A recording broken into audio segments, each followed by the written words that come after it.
Welcome, young wizard, to a tale of darkness made manifest, of creatures born from despair itself.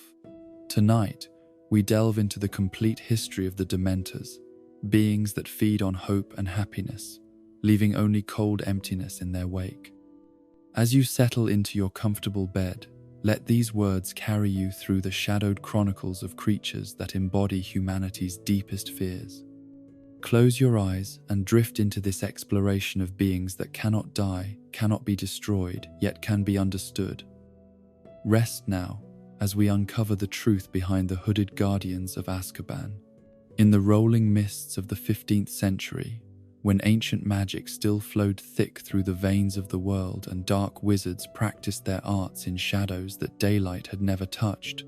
there existed an island in the North Sea that would become synonymous with despair itself. This barren outcrop of stone and salt spray was unremarkable to the eye, no different from the countless other forgotten rocks that dotted the treacherous waters where merchant vessels feared to sail. But beneath its unremarkable surface, forces were gathering that would reshape the very nature of magical imprisonment and give birth to creatures that embodied humanity's deepest fears made manifest. The island had no name then, claimed by no nation and marked on no chart. Existing in that liminal space between the known and unknown worlds, where dangerous things could take root without interference from those who might have had the wisdom to stop them. Its shores were jagged and unwelcoming, offering no safe harbor for ships seeking shelter from the North Sea's notorious storms. The soil was thin and rocky, supporting only the hardiest grasses and most stubborn wildflowers, while the cliffs that surrounded it rose like ancient battlements against the endless assault of wind and wave. It was to this desolate sanctuary that a wizard named Acrisdis came in the winter of 1471, drawn by its very isolation and the promise of solitude that would allow him to pursue researches that civilized magical society would never tolerate. He was a man whose name would be whispered in fearful tones for centuries after his death, though few would ever learn the full scope of his terrible experiments or understand the legacy of suffering he would leave carved into the very stones of his fortress home. Acrisdis was not born to darkness, but chose it, abandoning whatever light had once illuminated his path through deliberate steps that led him deeper into territories of magic that existed beyond moral consideration or human compassion. His early years remained shrouded in mystery. Though records suggested he had been educated at one of the continental wizarding schools where theoretical knowledge of the dark arts was considered essential for understanding their dangers. But where other students learned to recognize evil in order to combat it, Acrisdis studied it to perfect it, seeing in forbidden magic not cautionary lessons but unlimited possibilities for power and discovery. His journey to the island had been motivated by necessity rather than preference, as his experiments had grown too dangerous and too obvious to continue in populated areas where ministry interference or public outrage might interrupt his work. The magical signature of his activities had begun attracting unwanted attention from law enforcement officials who lacked both the knowledge to understand what he was attempting and the power to stop him once they discovered the truth. Better to remove himself entirely from such complications, to find a place where he could pursue his researches without constraint or consequence. The fortress he built upon that nameless island was a monument to architectural ambition married to magical innovation, its walls rising from the living rock as if they had grown there naturally, rather than being constructed through conventional means. The dark magic he wove into its very foundations made it more than a mere building, but a construct that existed partly in the physical world and partly in realms that ordinary wizards could not perceive or understand. Each stone had been individually cursed and blessed according to formulae that he had developed through years of experimentation, creating a structure that was simultaneously impregnable fortress and elaborate magical instrument. The main tower stretched toward the sky like an accusing finger, its height calculated not for defense or grandeur, but for optimal alignment with celestial forces that would amplify the dark rituals he planned to conduct within its chambers. The windows were narrow slits that admitted minimal light while providing perfect vantage points for observing the approaches to the island, ensuring that no visitor could arrive undetected. The Great Hall at its base was designed as an amphitheater of suffering, with architectural features that would focus and concentrate the psychic emanations of pain and despair that his experiments would generate. Below ground, he excavated chambers that extended deep into the island's bedrock, creating laboratories and torture chambers, where the laws of conventional magic gave way to approaches that drew their power from violation of every principle that civilized wizards held sacred. The dungeons were carved with symbols that hurt to look upon directly, runes that channeled suffering into usable magical energy, while ensuring that anyone imprisoned within those walls would experience torments that exceeded the boundaries of normal human endurance. It was in these chambers that Acrisdis began the experiments that would ultimately give birth to the creatures that would become known as Dementors, though he had no way of knowing that his researches would create beings that would outlive him by centuries and spread far beyond the confines of his island fortress. His initial goal was more limited and practical. He sought to develop methods for extracting and storing human emotions, particularly those associated with fear and despair, believing that such concentrated essence could be used to power spells of unprecedented potency and destructive capability. The subjects for his experiments came from the merchant vessels that occasionally passed within sight of his island. Sailors who were lured to their doom by lights and signals that suggested safe harbor but delivered only capture and unimaginable suffering. Acrisdis had mastered the art of maritime deception, using illusion charms and false beacons to guide ships onto hidden reefs where their crews would be forced to abandon ship and seek refuge on what appeared to be their only hope of salvation. By the time they realized their mistake, escape was impossible and their fate was sealed. The fortress contained facilities designed specifically for processing these captured souls, chambers where ordinary human beings could be systematically broken down into their component emotional essences while being kept alive long enough to maximize the yield of useful material. Acrisdis had developed techniques that went far beyond simple torture, creating experiences that attacked the very foundations of identity and hope while feeding on the psychic energy that such violation generated. His victims didn't simply suffer, but were consumed by their suffering, transformed into living batteries that powered increasingly ambitious magical undertakings. But the Dark Wizard's greatest achievement was also his most terrible mistake, for in concentrating so much despair and anguish within the walls of his fortress, he created conditions that attracted forces from beyond the normal boundaries of magical existence. The pain and hopelessness that saturated every stone began to take on a life of its own, drawing sustenance from the endless suffering that filled the air like a toxic fog. What began as byproduct of his experiments gradually coalesced into something approaching consciousness, though consciousness of a sort that had never existed in the natural world. The first Dementor manifested during the winter of 1478, materializing from the shadows of the deepest dungeon, like a nightmare given physical form. Acrisdis discovered it feeding on one of his prisoners, drawing not just the man's capacity for happiness, but his very ability to remember that happiness had ever existed at all.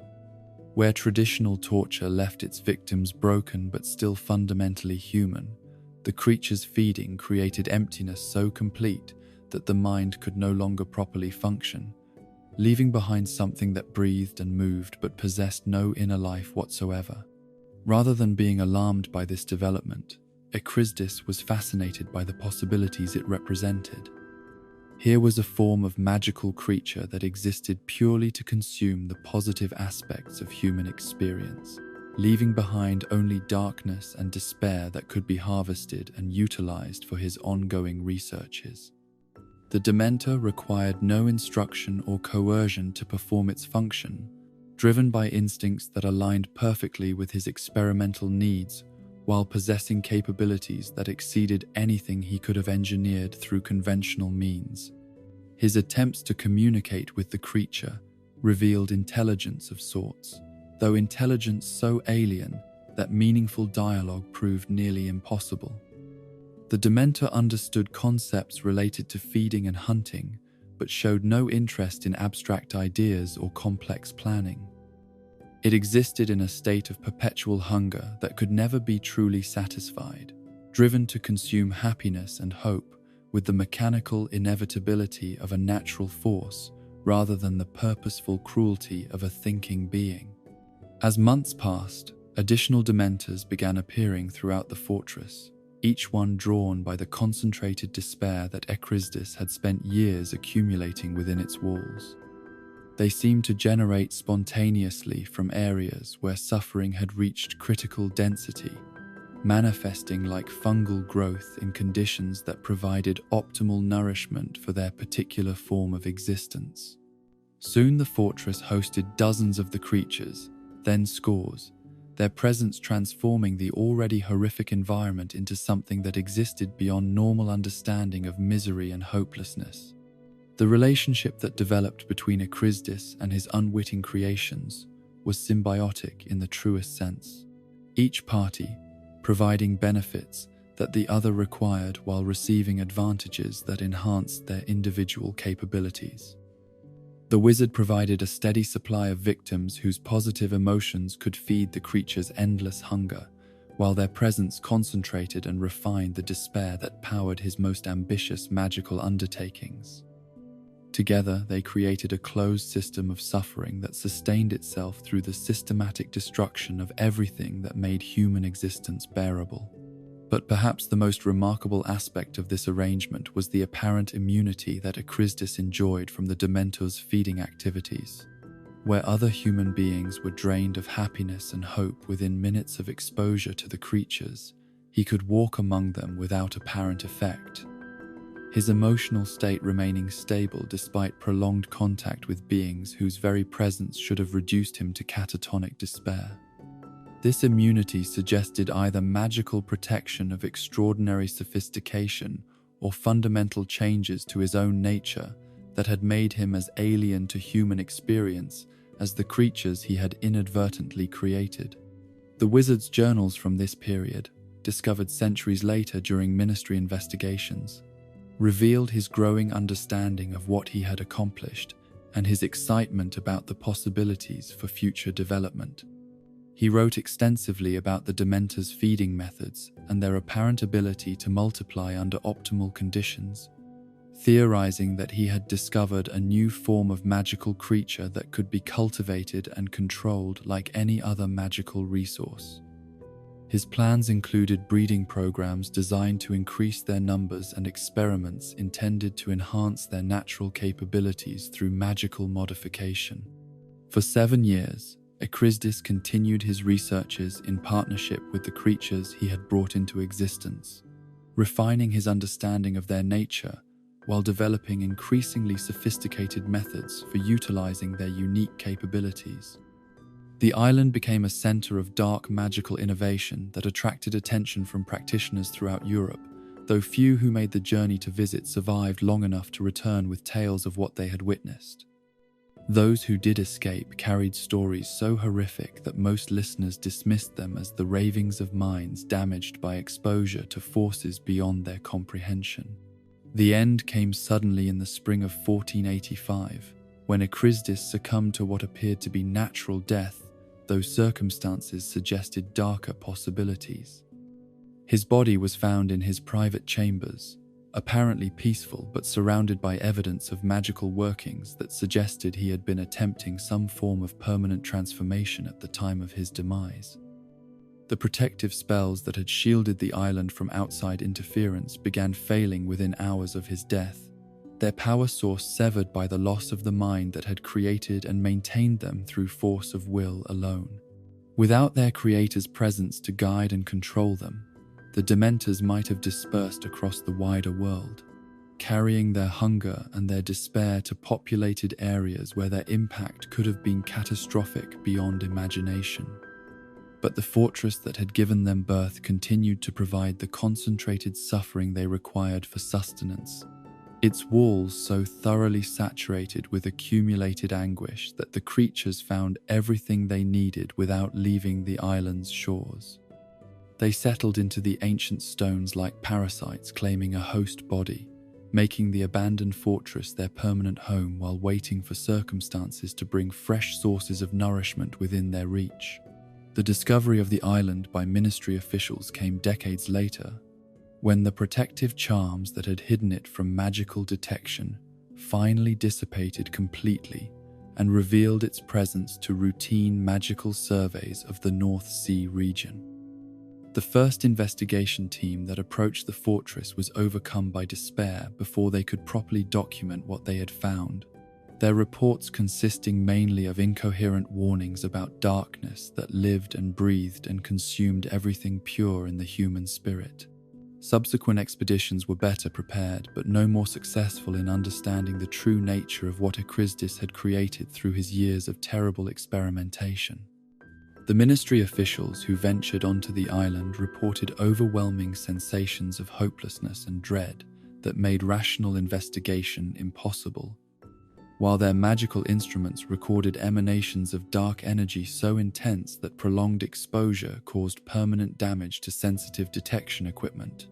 The fortress itself resisted exploration, its corridors seeming to shift and change in ways that left investigators lost and disoriented despite careful mapping attempts.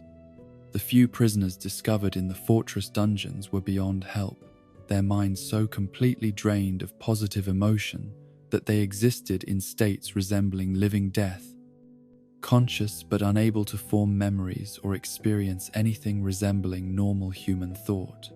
Ministry healers who attempted to treat them found their conditions impossible to reverse. The damage inflicted by prolonged exposure to Dementor feeding, having destroyed mental faculties that could not be restored through any known magical means. After months of failed attempts to understand or contain the situation, ministry leadership made the decision that would define their relationship with both the fortress and its inhabitants for centuries to come. The island would be left alone, quarantined from the wider wizarding world but not destroyed, its dangerous inhabitants contained by their own nature rather than active intervention. The risks of attempting to eliminate the Dementors were deemed too great, while the benefits of having them confined to a single location outweighed the theoretical advantages of a more aggressive approach. The fortress that Acrisdis had built as a monument to his dark ambitions became a prison of a different sort, containing creatures whose hunger could never be satisfied, but whose presence served as a reminder of the prices that could be exacted by magic wielded without wisdom or restraint. In the decades that followed, the island would be forgotten by most of the wizarding world, existing as little more than a dangerous obstacle to navigation that ships learned to avoid through instinct as much as instruction. But the seeds of future tragedy had been planted in those ancient stones, waiting for circumstances to bring them into contact with a larger world that had no understanding of what horrors had been born in the name of magical experimentation. The Dementors settled into their fortress home like spiders, claiming a web, patient and hungry, and ready to feed on any source of happiness that might venture within their reach.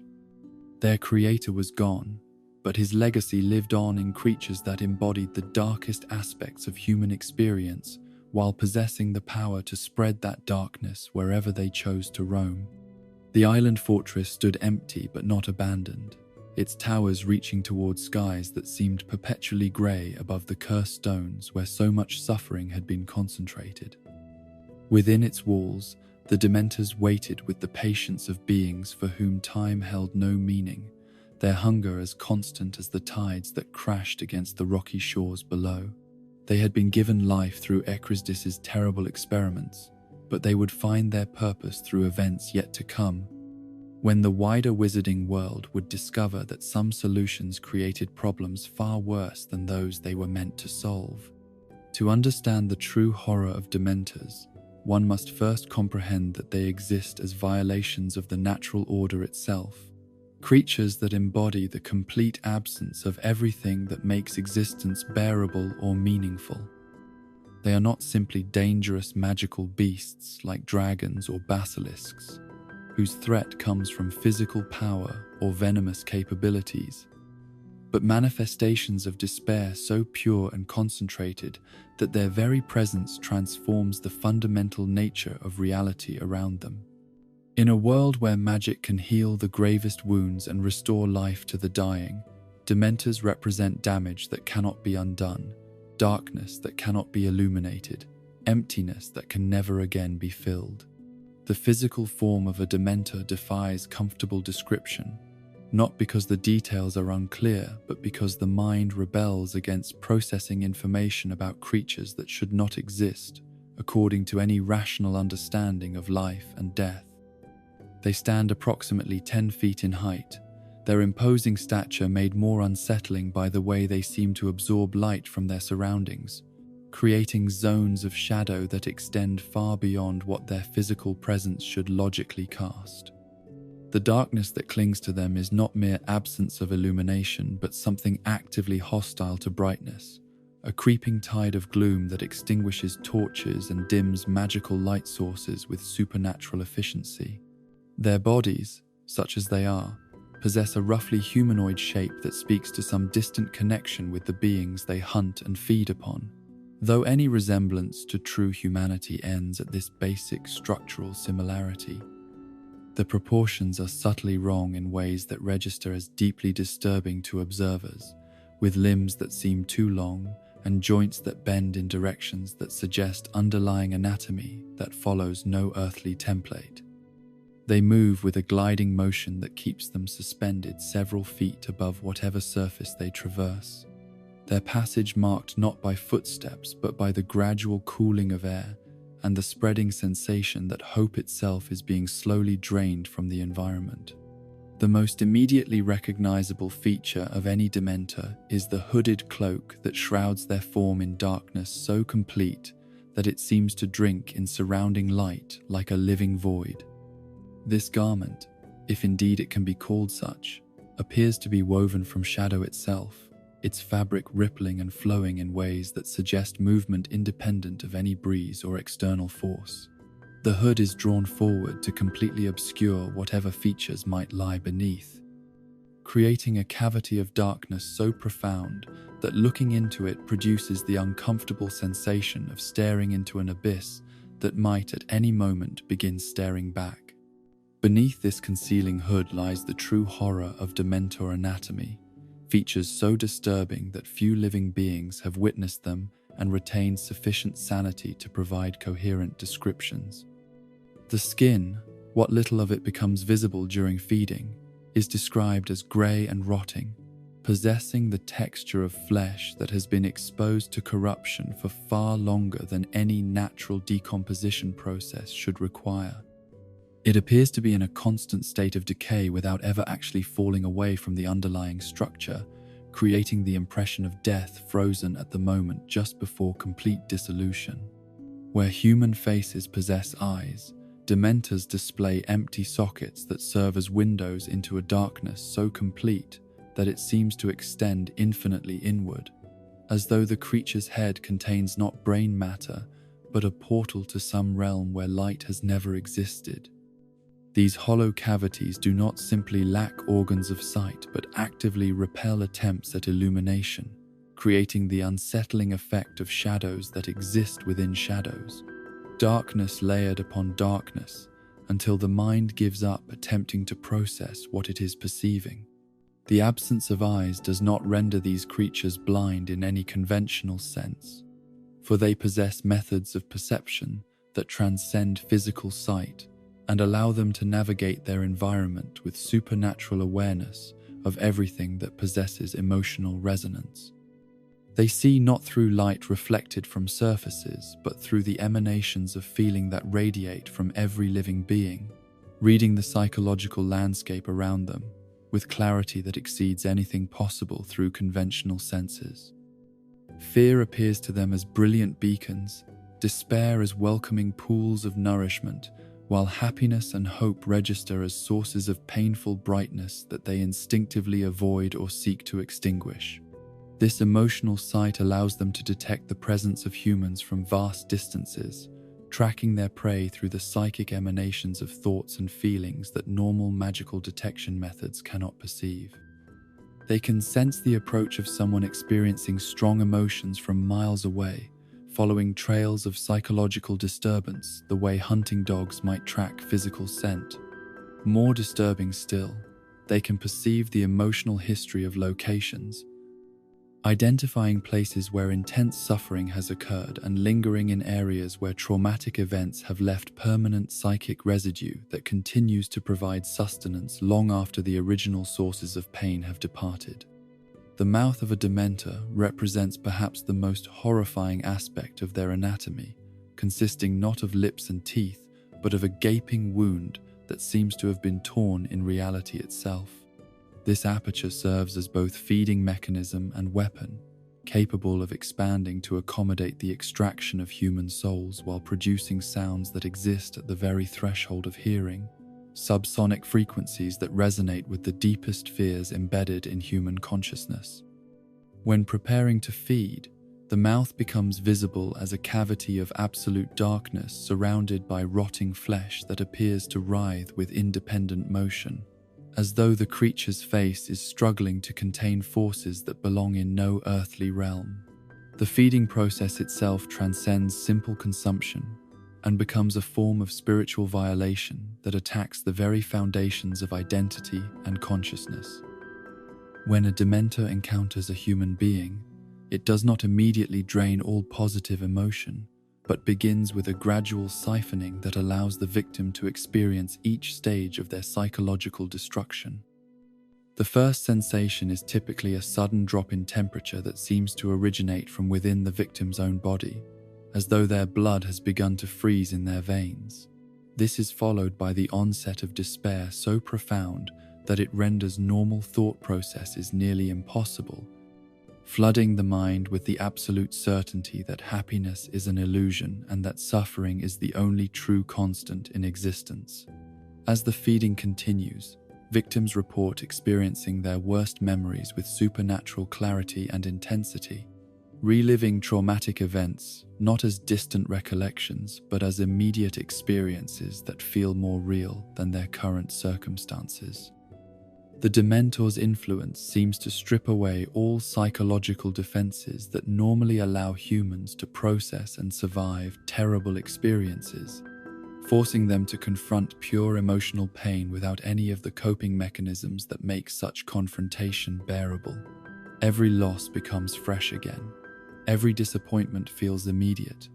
Every moment of sadness or fear returns with compound interest, until the victim's entire existence appears to consist of nothing but accumulated suffering. But the most insidious aspect of Dementor feeding is not the revival of old pain, but the systematic destruction of happy memories that might provide comfort or hope in the face of despair. As the creature continues its psychic consumption, positive recollections begin to fade and distort, their emotional resonance drained away until they become colorless, factual accounts devoid of any capacity to inspire joy or comfort. A victim might retain the intellectual knowledge that they once experienced love or achievement, but the feelings associated with those experiences disappear as completely as if they had never existed, leaving behind only hollow awareness of loss. The physical effects of prolonged Dementor exposure manifest as symptoms that resemble the most severe forms of depression, but progress far beyond anything that natural mental illness could produce. Victims become unable to experience pleasure in any form, a condition known in magical medicine as anhedonia, so complete that even basic sensations like taste or warmth lose their capacity to provide any positive stimulation. Sleep becomes either impossible or filled with nightmares that feel more real than waking life, while appetite disappears entirely as the body seems to recognize that physical sustenance is meaningless when the spirit has been systematically starved. The progression from feeding to complete soul extraction follows a predictable pattern that magical researchers have documented through careful observation of Dementor attacks, though such documentation comes at enormous cost to those brave or foolish enough to witness the process without adequate protection. The initial feeding phase can last for hours or even days, during which the victim remains conscious and aware but increasingly unable to access any memory or experience that might provide psychological relief. They exist in a state of pure suffering, conscious of their condition, but powerless to escape or improve it through any effort of will or magical intervention. The transition to soul extraction begins when the Dementor determines that its victim has been sufficiently drained of positive emotion to pose no threat of resistance or escape. At this point, the creature's mouth expands to reveal depths that seem to extend far beyond what the physical dimensions of its head should allow, creating an aperture that appears to lead directly into the void between worlds. The victim, weakened by hours or days of psychic feeding, finds themselves drawn toward this opening by forces that operate beyond normal physical laws, their soul being literally pulled from their body through processes that exist at the intersection of magic and metaphysics. The soul extraction itself, known throughout the wizarding world as the Dementor's kiss, represents the ultimate violation of human dignity and the complete negation of everything that distinguishes conscious beings from simple biological machinery. The victim's essential self, everything that constitutes their personality, memories, hopes, dreams, and capacity for growth or change, is drawn out through their mouth and consumed by the creature in a process that leaves the body alive but empty of everything that made it worth preserving. What remains is not truly death but something far worse, a living shell that breathes and moves but contains no spark of consciousness or awareness that could be called human. The bodies of kiss victims continue to function at a basic biological level, their hearts beating and their lungs drawing breath, but they exhibit no signs of personality, intelligence, or emotional response to external stimuli. They can be led like docile animals and will consume food if it is placed directly in their mouths, but they show no initiative, no curiosity, no recognition of familiar faces or places.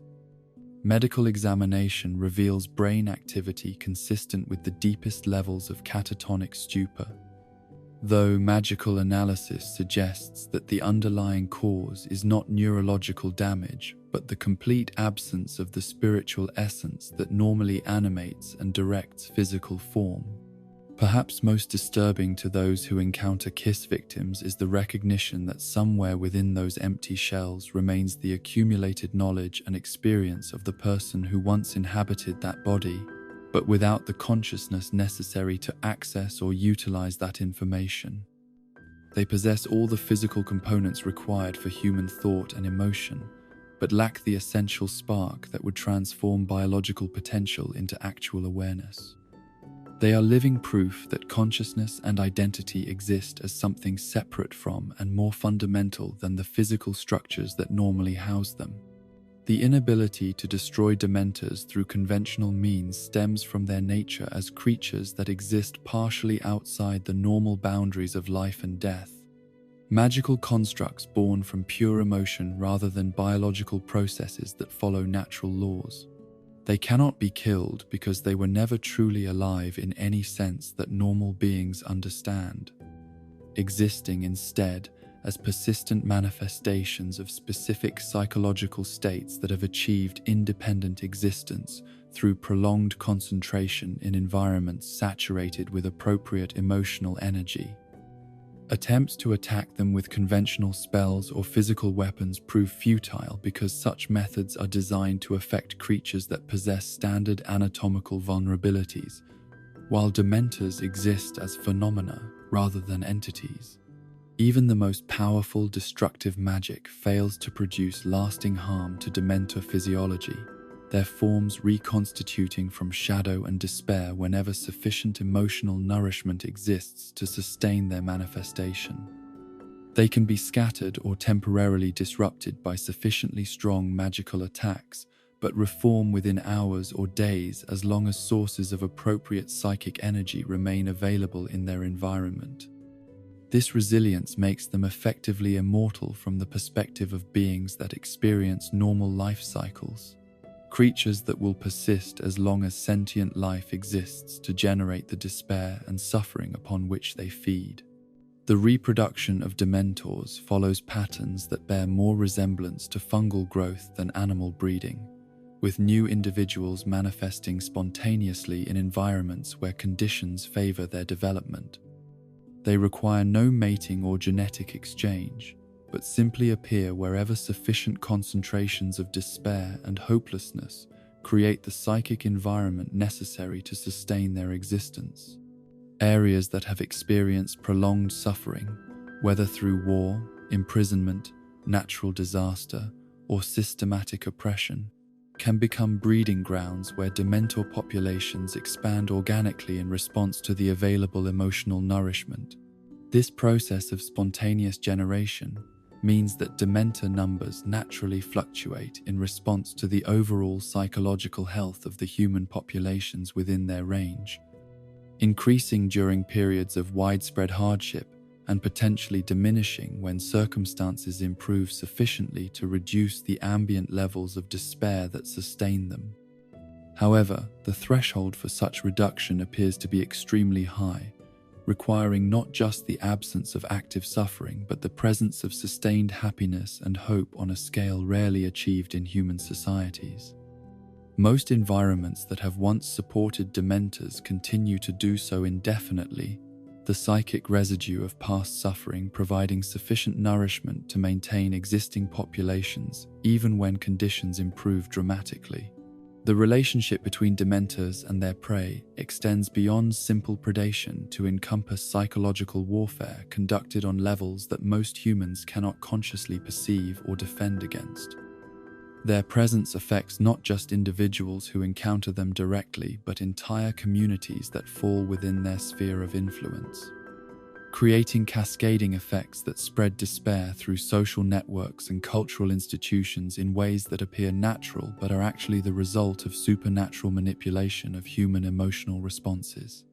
Areas with significant Dementor populations experience elevated rates of depression, suicide, domestic violence, and social breakdown that cannot be explained through conventional sociological analysis.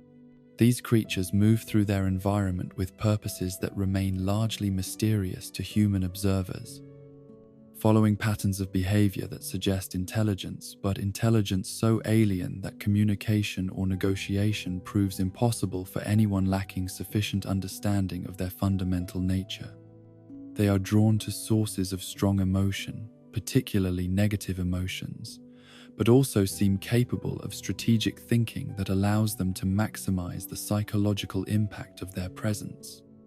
They have been observed waiting in concealment near locations where traumatic events are likely to occur,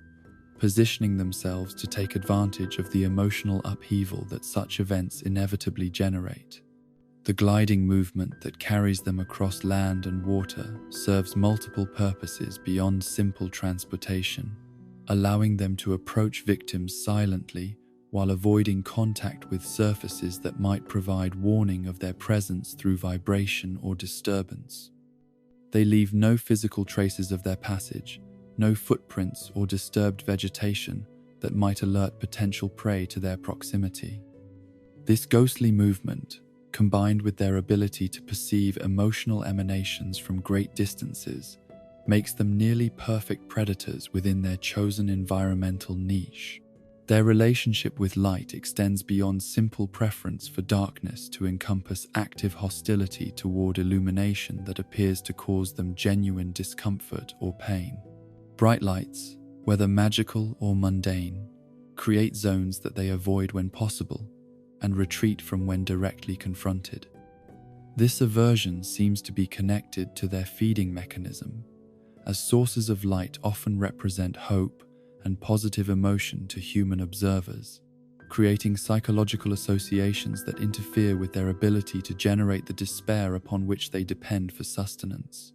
The invisibility of Dementors to non-magical humans creates unique challenges for both the creatures themselves and the Muggle communities that occasionally fall within their sphere of influence.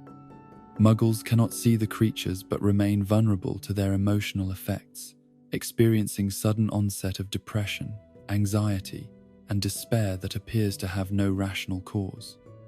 Mental health professionals in areas with Dementor activity often report clusters of patients presenting with symptoms that resist conventional treatment, psychological conditions that seem to spread through communities like contagious diseases but follow no known epidemiological patterns. This invisible predation creates particular dangers for Muggle children whose natural emotional openness and lack of developed psychological defenses makes them exceptionally vulnerable to Dementor influence.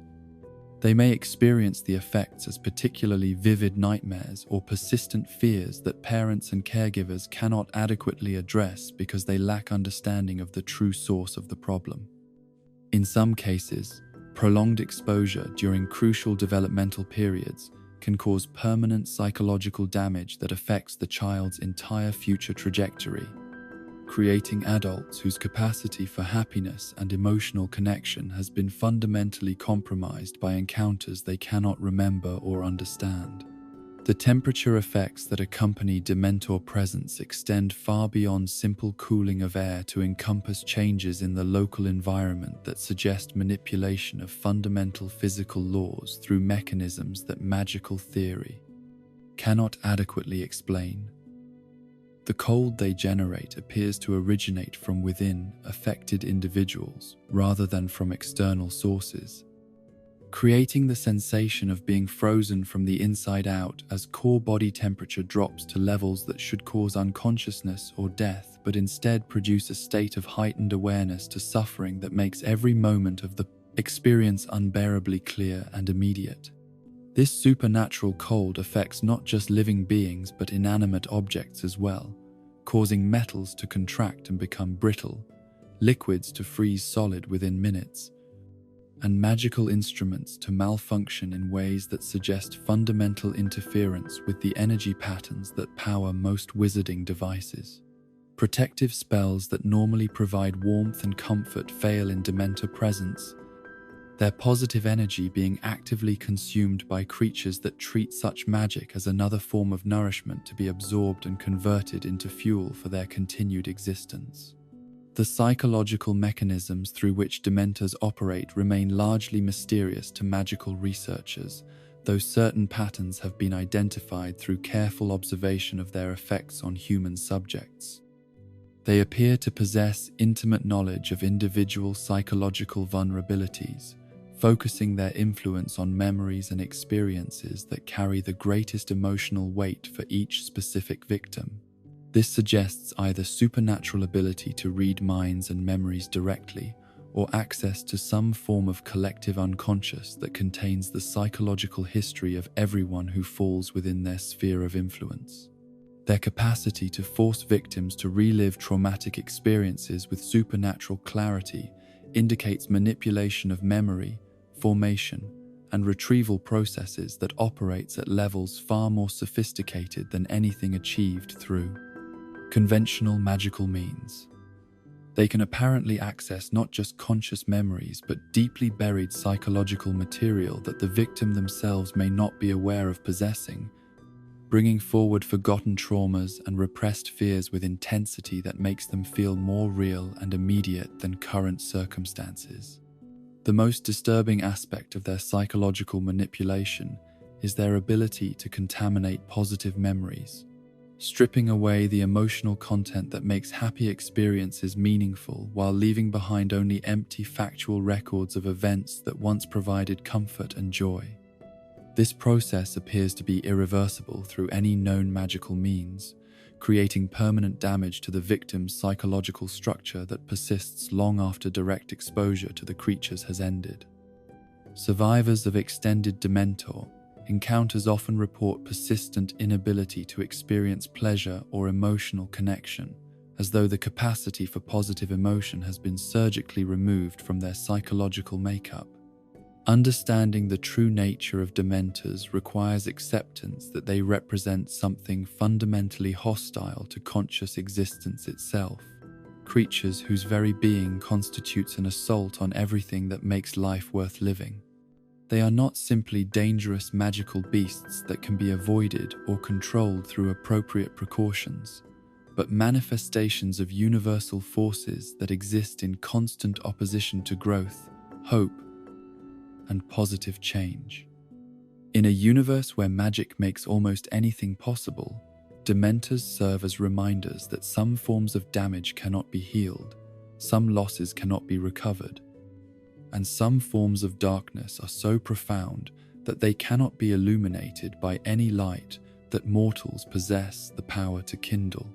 The decision that would forever bind the wizarding world to creatures born from pure despair came not from desperation or ignorance, but from cold political calculation disguised as pragmatic necessity. In the year 1718, when the winds of change were sweeping through magical governments across Europe, and the newly established Ministry of Magic sought to demonstrate its competence in matters of law enforcement and public safety,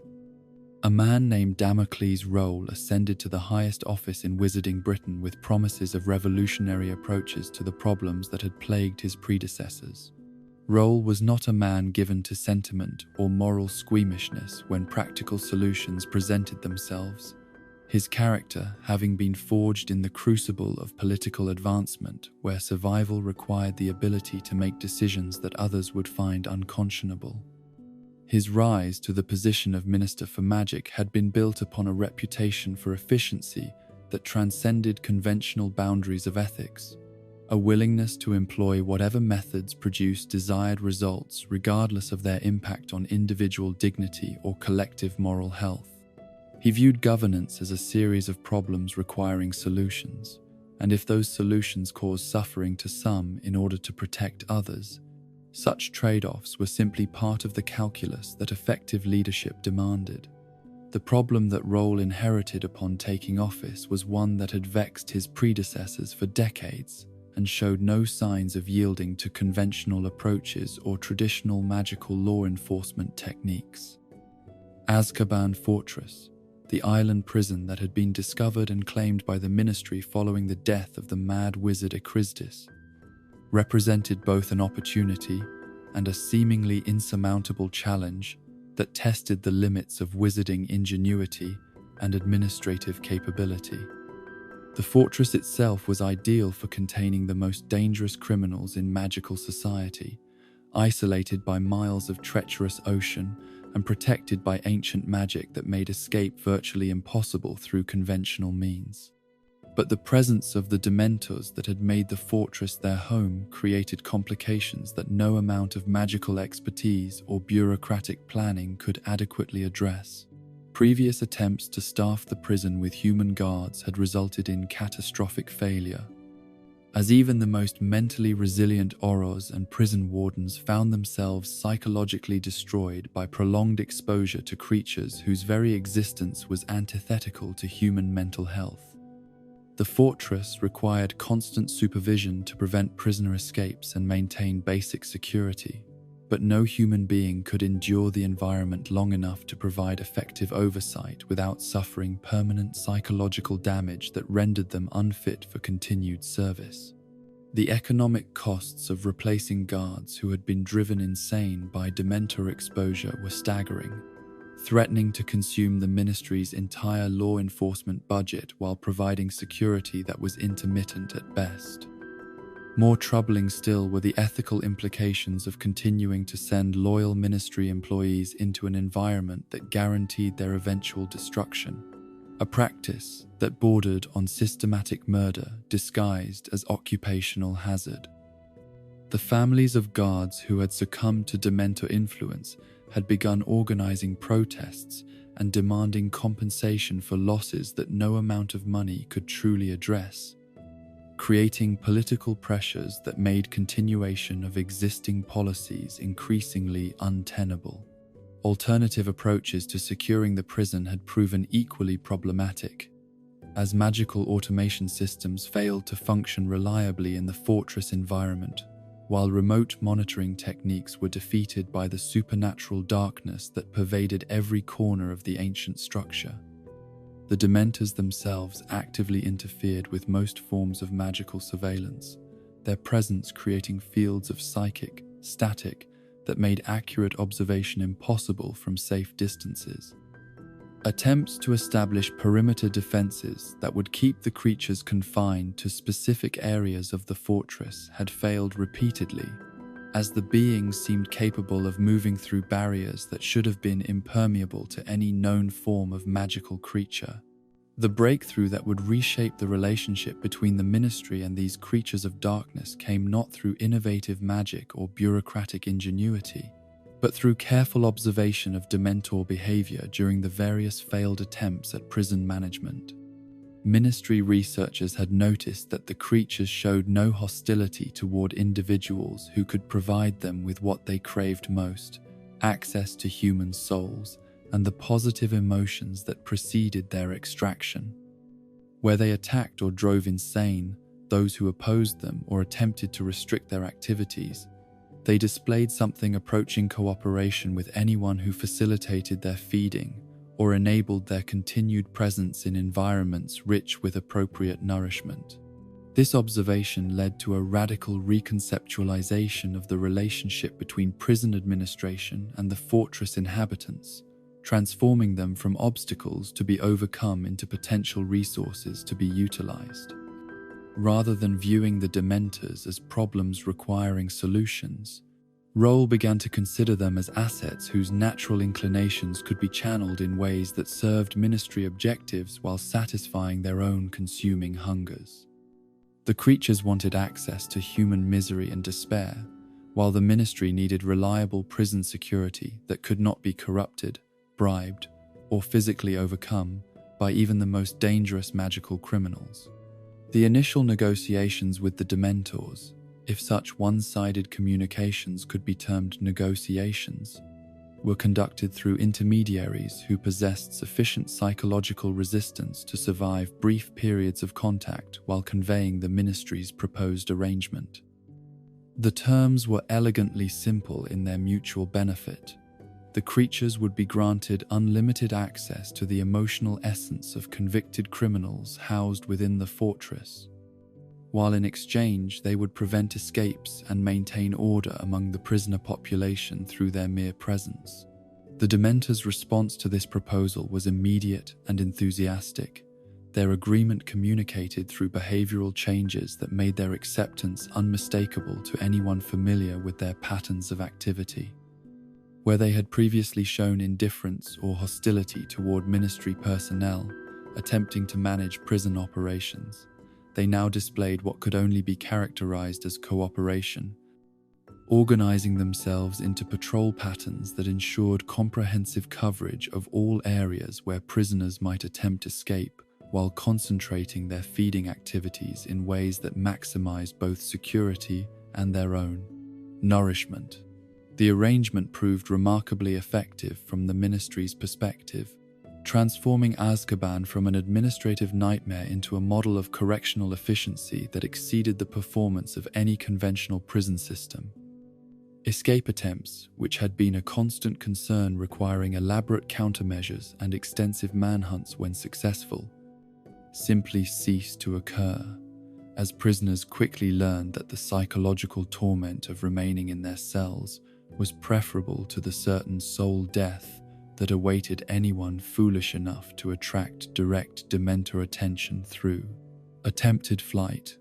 The creatures' feeding activities served multiple purposes within the prison ecosystem, not only providing them with the sustenance they required, but also creating a form of punishment that was both more severe and more reliable than anything human jailers could administer. Traditional methods of prisoner discipline relied on physical discomfort or deprivation that could be endured through willpower or gradually adapted to through psychological adjustment. But Dementor influence attacked the very foundations of mental resistance while growing stronger rather than weaker with prolonged exposure. prisoners housed in Azkaban discovered that their capacity for hope, planning, and emotional resilience was systematically destroyed through constant exposure to creatures whose existence was devoted to the elimination of everything that made life bearable. They could not build psychological defenses against the assault because the attack was directed at the mechanisms that would normally construct such defenses, leaving them increasingly helpless as their imprisonment continued. What began as ordinary criminals serving finite sentences gradually transformed into broken shells whose only remaining desire was the cessation of suffering through any means available. The public response to Rowell's revolutionary approach to prison management was initially one of horror and outrage, as traditional wizarding society recoiled from the implications of deliberately exposing human beings to creatures whose touch was considered worse than death itself. Prominent magical ethicists argued that the arrangement violated fundamental principles of justice and human dignity, reducing convicted criminals to fodder for creatures whose feeding practices amounted to torture of the most refined and cruel variety. Religious leaders within the wizarding community condemned the practice as an affront to the divine spark that existed within even the most corrupted souls, while legal scholars questioned whether such treatment could be reconciled with established principles of proportional punishment. Opposition politicians seized upon the controversy as evidence of Rowell's unfitness for office, arguing that his willingness to employ such methods revealed a moral corruption that disqualified him from positions of authority within civilized society. They organized protests and petition drives demanding the immediate cessation of Dementor employment, the relocation of all prisoners to more humane facilities, and the implementation of conventional security measures that respected basic standards of decency and human rights. But these objections, however morally sound, were gradually overwhelmed by the undeniable practical success of the new system and the relief that ordinary citizens felt at being protected from the most dangerous elements of magical society. Crime rates throughout Wizarding Britain began dropping as word of Azkaban's true nature spread through criminal networks, creating a deterrent effect that exceeded anything achieved through traditional law enforcement methods. Potential lawbreakers who might have risked conventional imprisonment were terrified by the prospect of facing Dementors, understanding that such punishment represented not temporary inconvenience but permanent destruction of everything that made existence worthwhile. The economic benefits were equally compelling, as the ministry's law enforcement budget was dramatically reduced through elimination of the costs associated with training, equipping, and replacing human prison guards. The Dementors required no salaries, no equipment, no medical care, and no administrative support, working with mechanical efficiency that never wavered due to fatigue, illness, or personal concerns. They could be relied upon to maintain security indefinitely without the human limitations that had made previous prison management so expensive and problematic. More subtly, but perhaps more importantly, the arrangement provided psychological comfort to law-abiding citizens who had lived in fear of magical criminals whose powers often exceeded those of the Aurors tasked with apprehending them. Knowing that such individuals would face consequences that truly matched the severity of their crimes allowed the general population to feel safer and more secure in their daily lives, trusting that justice would be served in ways that conventional punishment could never achieve. As months turned to years and the practical benefits of the Dementor arrangement became increasingly obvious while the moral objections began to seem abstract and theoretical in comparison, public opinion gradually shifted toward acceptance and even support for Rowell's policies. The decrease in serious magical crime was measurable and significant, while the horror stories that opponents had predicted largely failed to materialize as the general population remained safely distant from the fortress and its inhabitants. Most citizens never had to witness the effects of Dementor exposure firsthand, allowing them to support the system while remaining insulated from its more disturbing realities. The transformation of public sentiment was aided by careful ministry propaganda that emphasized the voluntary nature of criminal behavior and the responsibility that lawbreakers bore for their own fate. Official communications consistently portrayed Azkaban's inmates as individuals who had chosen their destiny through deliberate actions, framing their suffering as natural consequences rather than deliberate cruelty.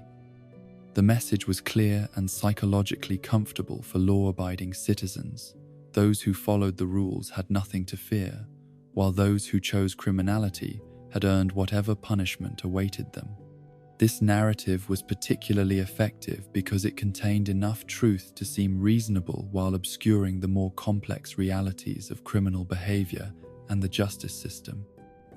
Many of Azkaban's inmates were indeed guilty of serious crimes that had caused genuine harm to innocent people, making it easy for the public to view their suffering as appropriate retribution rather than systematic torture. The fact that some prisoners were later proven innocent or had been convicted on questionable evidence was easily dismissed as exceptional cases that did not invalidate the overall effectiveness of the system.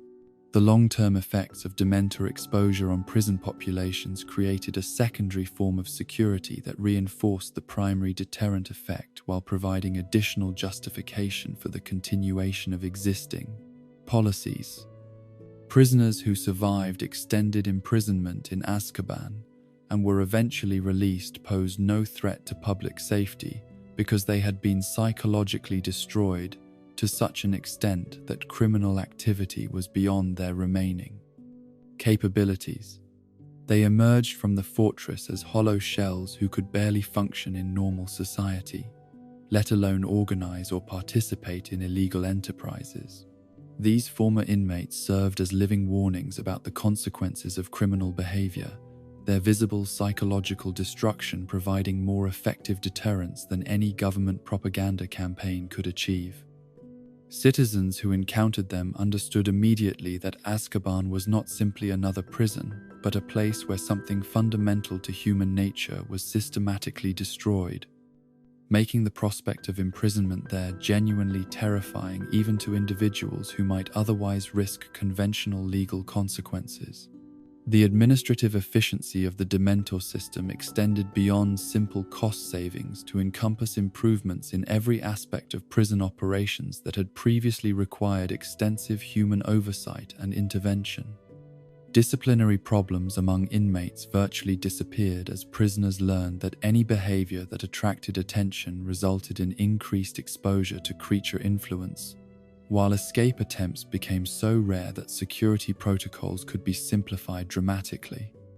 The fortress essentially ran itself, requiring minimal ministry intervention once the initial arrangements had been established and the creatures had settled into their roles as unwitting employees. Record-keeping became similarly streamlined as the psychological effects of imprisonment made detailed monitoring of individual prisoners largely unnecessary. Inmates who entered Azkaban as dangerous criminals with complex psychological profiles and elaborate plans for future activities were reduced to simple biological functions within months. Their personalities and capabilities so thoroughly diminished that individual tracking was no longer required for security purposes. They existed in states of such profound despair that suicide attempts, while common, were generally unsuccessful due to the creature's intervention to preserve their sources of nourishment.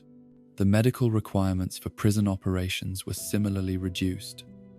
As Dementor influence prevented most forms of prisoner violence, while creating psychological conditions that made physical health concerns secondary to mental deterioration that no conventional healing could address. Ministry healers who occasionally visited the fortress to treat injuries or illnesses found their services largely superfluous, as prisoners showed little interest in recovery or survival beyond the basic biological imperatives that the creatures allowed to continue functioning. The legal implications of the Dementor arrangement created precedents that would influence wizarding jurisprudence for centuries, establishing principles that prioritized public safety and administrative efficiency over individual rights and dignity. courts began incorporating the reality of Azkaban into their sentencing decisions, understanding that imprisonment there represented punishment so severe that it rendered traditional considerations of proportionality largely meaningless. Judges could sentence criminals to the fortress with confidence that justice would be served regardless of the specific length of imprisonment, as even brief exposure to Dementor influence produced effects that lasted far longer than any conventional punishment. This judicial confidence in the system's effectiveness led to increased conviction rates, as prosecutors could argue cases with certainty that guilty verdicts would result in genuine consequences rather than the temporary inconvenience that characterized most other forms of criminal punishment. Defense attorneys found their options severely limited when clients faced the prospect of Azkaban, as plea negotiations became exercises in damage control rather than attempts to secure acquittal or reduced sentences. The international implications of Raoul's policy innovations attracted attention from magical governments throughout Europe and beyond, as other nations struggled with their own prison security challenges and sought solutions that might match the effectiveness of the British system. Diplomatic exchanges focused increasingly on extradition arrangements that would allow dangerous criminals to be transferred to Azkaban regardless of their national origin, creating the first truly international magical justice system based on shared recognition of the fortress's unique capabilities. However, foreign governments also expressed concern about the precedent being established and the potential for similar arrangements to spread beyond Britain's borders. Some nations possessed their own populations of dangerous magical creatures that could theoretically be employed in similar capacities, raising the spectre of an international arms race in correctional innovation that could transform prisons worldwide into centers of supernatural torment rather than rehabilitation or deterrence. The fortress itself began to change under the influence of its new residents, as centuries of concentrated suffering and despair left permanent marks on the ancient stones that had once served Acrisdis in his terrible experiments. The very walls seemed to absorb and concentrate the negative emotions that filled the air, creating an environment so thoroughly saturated with hopelessness that it became actively hostile to positive human emotions, even in the absence of direct Dementor contact. Visitors to the fortress, even those with official business and protective escorts, found themselves experiencing profound depression and anxiety that persisted long after they had returned to the mainland. This environmental effect created a self-reinforcing cycle that made the prison increasingly effective over time, as the accumulated suffering of past inmates enhanced the psychological impact on current prisoners while providing additional nourishment for the creature population. The fortress became not just a place where Dementors lived, but a manifestation of their essential nature, a physical structure that embodied despair so completely that it served as an extension of their feeding apparatus. The graveyard that developed on the island served multiple purposes within this system of institutionalized suffering, providing disposal for prisoners who succumbed to the psychological pressure while creating a permanent monument to the costs of criminal behavior. The Dementors themselves served as gravediggers, their need to preserve the prison environment leading them to bury the dead in orderly rows that formed an ever-expanding necropolis surrounding the fortress. These burial grounds became pilgrimage sites for the creatures, places where the concentrated essence of final despair provided particularly rich nourishment that sustained them during periods when living prisoners might be in short supply. The success of Raoul's arrangement with the Dementors established patterns and precedents that would govern the relationship between the Ministry and these creatures for more than 2 centuries, creating institutional momentum that made fundamental change increasingly difficult, even when circumstances suggested that alternatives might be preferable. Successive ministers found themselves inheriting a system that worked so effectively from an administrative perspective that questioning its moral foundations seemed like dangerous idealism that could jeopardize public safety and quitting. governmental stability. The bureaucratic structures that developed around Azkaban operations reflected this institutional investment in the status quo, with entire departments devoted to managing the relationship with creatures whose nature remained fundamentally alien and unpredictable. Ministry officials who specialized in Dementor affairs developed expertise that made them invaluable to the government, while simultaneously isolating them from colleagues who could not understand or appreciate the complexities of their comscience. Work. They became advocates for the system not out of moral conviction, but from professional necessity, understanding that their careers and expertise were dependent on the continuation of arrangements that others found morally questionable.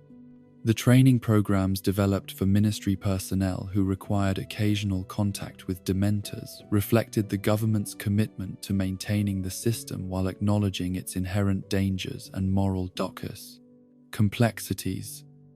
Officials learned not only protective techniques and safety protocols, but also psychological preparation methods that would allow them to function effectively while suppressing natural human responses to encounters with creatures whose existence challenged fundamental assumptions about justice and dignity. These educational efforts created a cadre of government employees who were psychologically equipped to work within the system, but increasingly isolated from the broader wizarding society that they served.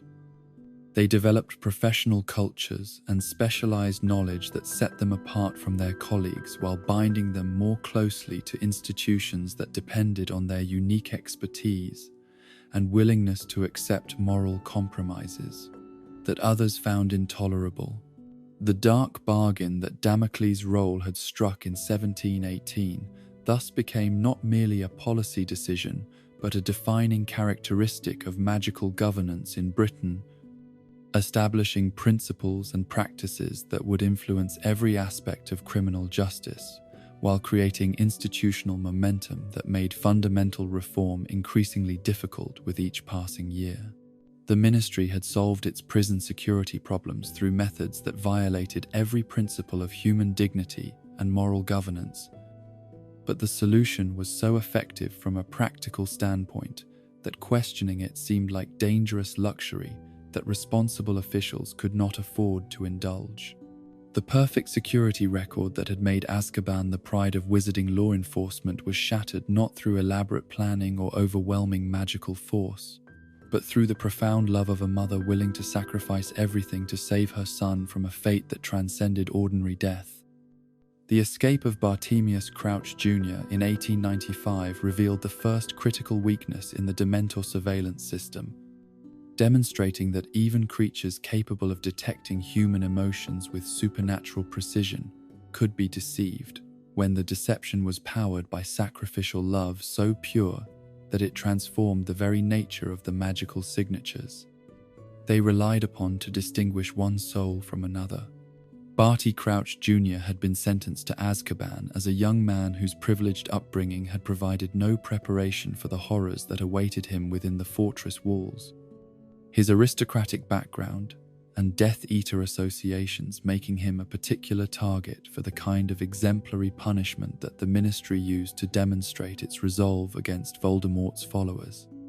His father, Bartemius Crouch Sr., had been instrumental in securing the conviction despite the familial connection,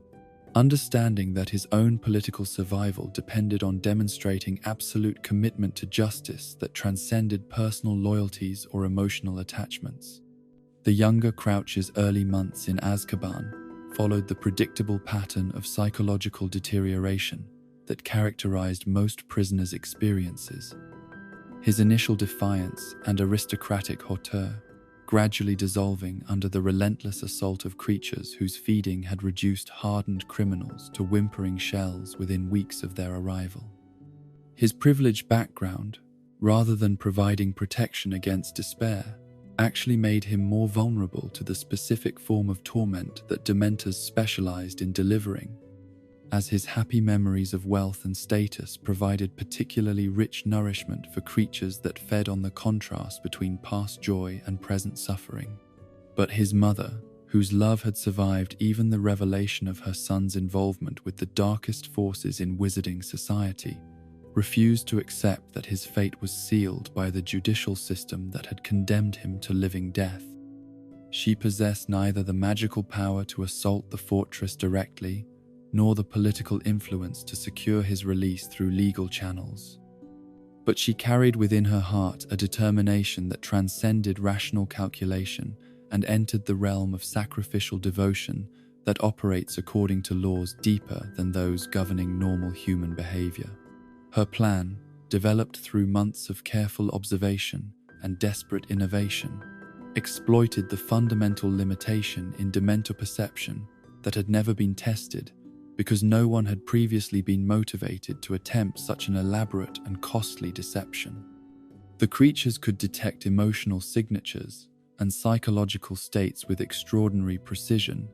but their feeding mechanism was designed to consume the spiritual essence of individuals rather than to catalogue and track the physical bodies that contained those essences. They could sense when someone was dying, when despair had reached levels that indicated imminent soul death, but they showed no interest in the specific identities of their victims beyond the emotional nourishment that each individual could provide. This perceptual blind spot became the foundation for a substitution that required not magical sophistication but moral courage of a degree that few humans could imagine attempting, let alone successfully executing. Mrs. Crouch chose to take her son's place in Azkaban,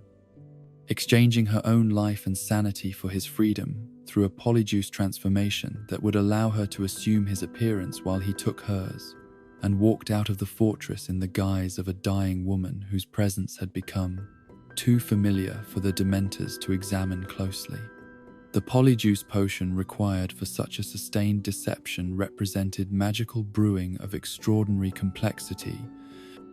as the transformation needed to last long enough for the substitution to be completed while remaining stable under the extreme conditions that characterized the fortress environment. Mrs. Crouch had spent months perfecting the formula,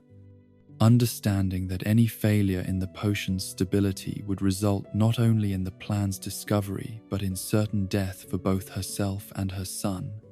as ministry authorities would show no mercy to those who attempted to circumvent Azkaban's security through such elaborate means.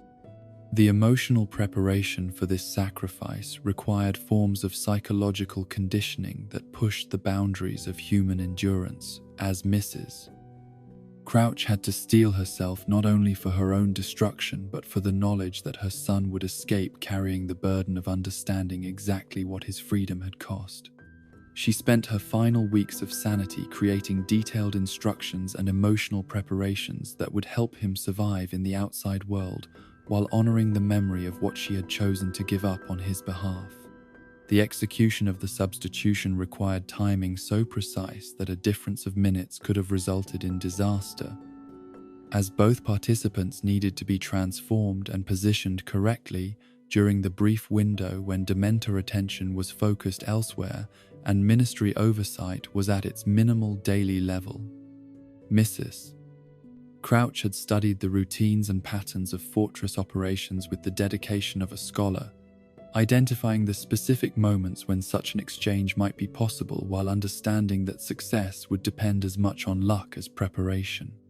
The transformation itself was conducted in the privacy of a cell that had been designed to break human spirits rather than facilitate elaborate magical procedures, requiring improvisations and adaptations that tested the limits of both participants' magical abilities and emotional resolve. The polyjuice potion worked with mechanical efficiency, reshaping their physical forms according to its chemical imperatives.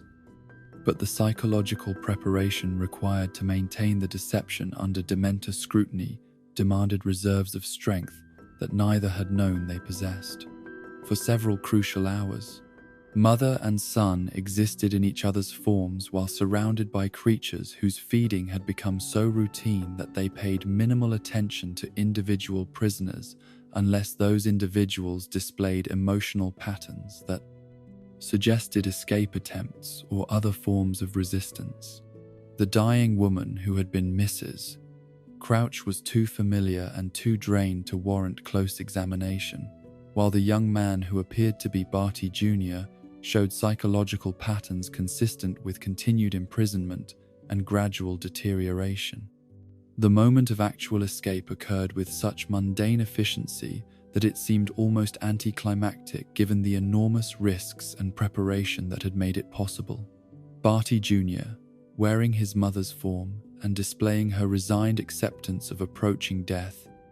was carried from the fortress as part of a routine body removal that attracted no special attention from guards or creatures who had witnessed hundreds of similar departures over the years. The Dementors, focused on the fresh source of maternal despair that Mrs. Crouch was providing through her willing sacrifice, showed no interest in examining the apparently corpse being removed from their feeding grounds. The woman who remained behind in Barty Jr.'s place faced the full force of Dementor attention with the certain knowledge that her sacrifice would result in complete psychological destruction within days or weeks, but also with the comfort of understanding that her son's freedom would justify whatever suffering awaited her. Her love had provided protection against despair that lasted just long enough for the deception to be established, after which she surrendered to the creature's influence with the peaceful resignation of someone who had accomplished the only goal that mattered to her remaining consciousness. The discovery of the successful escape took months to confirm, as ministry officials initially assumed that reports of Barty Jr.'s presence in the outside world were cases of mistaken identity or wishful thinking by sympathizers who wanted to believe that Azkaban's security could be breached. The psychological profiles of escaped prisoners suggested that successful flight from the fortress was virtually impossible due to the mental deterioration that made complex planning and decisive action beyond the capabilities of anyone who had endured extended Dementor exposure. But gradually, evidence accumulated that someone with intimate knowledge of Death Eater operations and access to resources that only Crouch Jr. could have possessed was indeed operating in the wizarding world, conducting activities that required mental faculties and magical abilities inconsistent with the psychological destruction that Azkaban should have inflicted. Ministry investigators who had dismissed initial reports began to take seriously the possibility that their supposedly perfect prison had been compromised through methods that their security protocols had never anticipated. The investigation that confirmed the escape revealed details that made the accomplishment even more remarkable, while highlighting vulnerabilities in the Dementor surveillance system that had gone unrecognized for decades. The creature's focus on emotional feeding had made them inattentive to physical details that human guards would have noticed immediately, creating opportunities for deception that only the most desperate and determined prisoners could have exploited successfully. The recapture of Barty Jr. years later provided an opportunity for ministry officials to study the methods that had made his escape possible while ensuring that such techniques could never be employed again. His interrogation revealed the full scope of his mother's sacrifice and the careful planning that had made the substitution successful, information that led to significant modifications in Azkaban's security procedures designed to prevent similar exploits in the future. The punishment that awaited him upon recapture exceeded even the usual severity that characterized ministry justice, as his escape had embarrassed officials who had built their careers on claims of Azkaban's perfect security record. The Dementor's kiss that ended his second imprisonment was administered not as judicial punishment but as personal revenge by bureaucrats whose professional reputations had been damaged by his successful deception of their supposedly foolproof system. The second breach of Azkaban's security occurred decades later through methods that were even more ingenious in their simplicity, exploiting not weaknesses in Dementor perception but fundamental limitations in their ability to detect and track non-human consciousness. Sirius Black's transformation into his animagus form allowed him to escape the fortress through techniques that required no elaborate deception or external assistance. simply taking advantage of biological facts that the prison's designers had never considered when establishing their security protocols.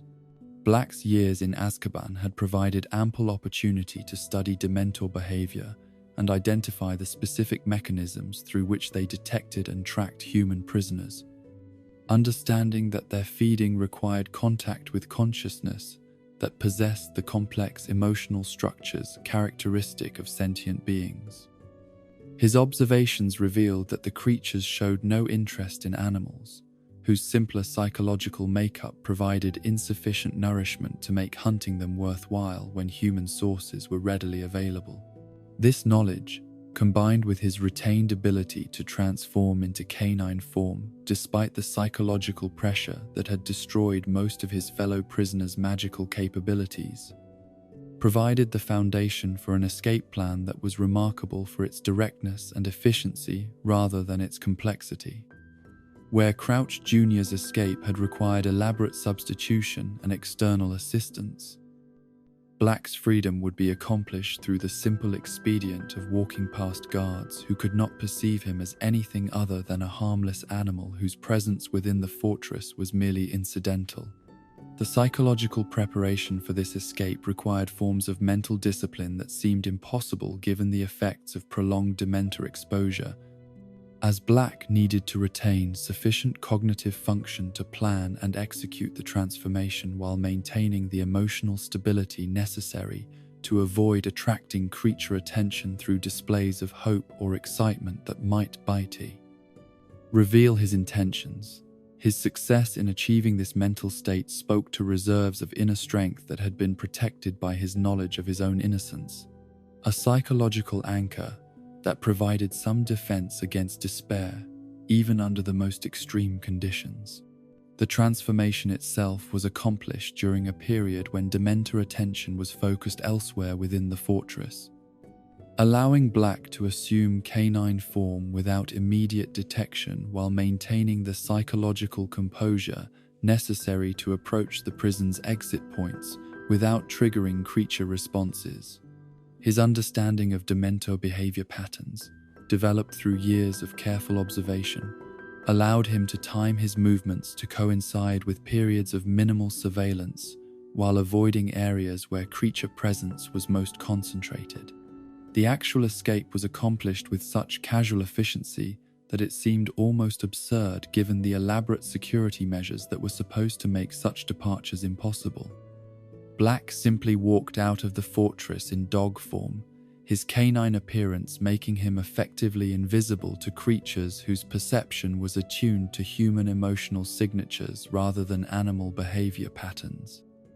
The guards, both human and Dementor, showed no interest in a stray dog whose presence seemed unremarkable given the fortress's island location and the possibility of animals swimming from the mainland. His transformation back to human form was delayed until he had reached sufficient distance from the fortress to avoid immediate recapture, understanding that his escape would be discovered quickly once prison officials conducted their next prisoner count and found his cell empty. The swim to the mainland required physical endurance that years of imprisonment should have made impossible, but his determination to prove his innocence and protect his godson provided motivation that transcended normal human limitations. The manhunt that followed Black's escape represented the largest security operation in Wizarding Britain's history, as ministry officials understood that allowing a supposed Death Eater to remain at large would undermine public confidence in their ability to protect law-abiding citizens from dangerous criminals.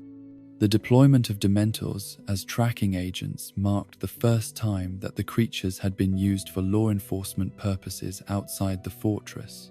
creating new challenges and opportunities that would reshape their relationship with the ministry in fundamental ways. The Dementors dispatched to search for Black showed enthusiasm for their new role that exceeded ministry expectations, understanding that successful tracking would provide them with access to emotional nourishment from a much wider population than the confined prisoner demographic they had previously enjoyed. Their presence in populated areas created immediate problems for civilian populations who had never experienced direct contact with creatures whose feeding affected everyone within their sphere of influence, regardless of criminal status or personal involvement in the manhunt. The decision to station Dementors at Hogwarts represented a particularly controversial aspect of the search operation, as ministry officials weighed the importance of protecting students against the risks of exposing them to creatures whose influence could cause permanent psychological damage. Dumbledore's objections to their presence reflected not only concern for student welfare, but understanding that the creatures' feeding activities would create educational environments hostile to the learning and growth that schools were meant to foster. The compromise that allowed Dementors to patrol the grounds while prohibiting their entry into the castle itself satisfied neither security requirements nor student safety concerns, creating conditions where encounters between creatures and young wizards became inevitable, despite official policies designed to prevent such contact. The psychological impact on students who experienced even brief exposure to Dementor influence demonstrated the creature's indiscriminate nature and their inability to distinguish between guilty fugitives and innocent bystanders. Harry Potter's particularly severe reaction to Dementor presence revealed vulnerabilities that extended beyond normal human susceptibility to creature influence, suggesting that his traumatic history and unique magical circumstances made him especially sensitive to attacks on positive emotions and happy memories. His repeated collapse in their presence created security concerns that forced ministry officials to balance their desire for comprehensive search coverage against the need to protect someone whose survival was considered essential to Wizarding Britain's future stability.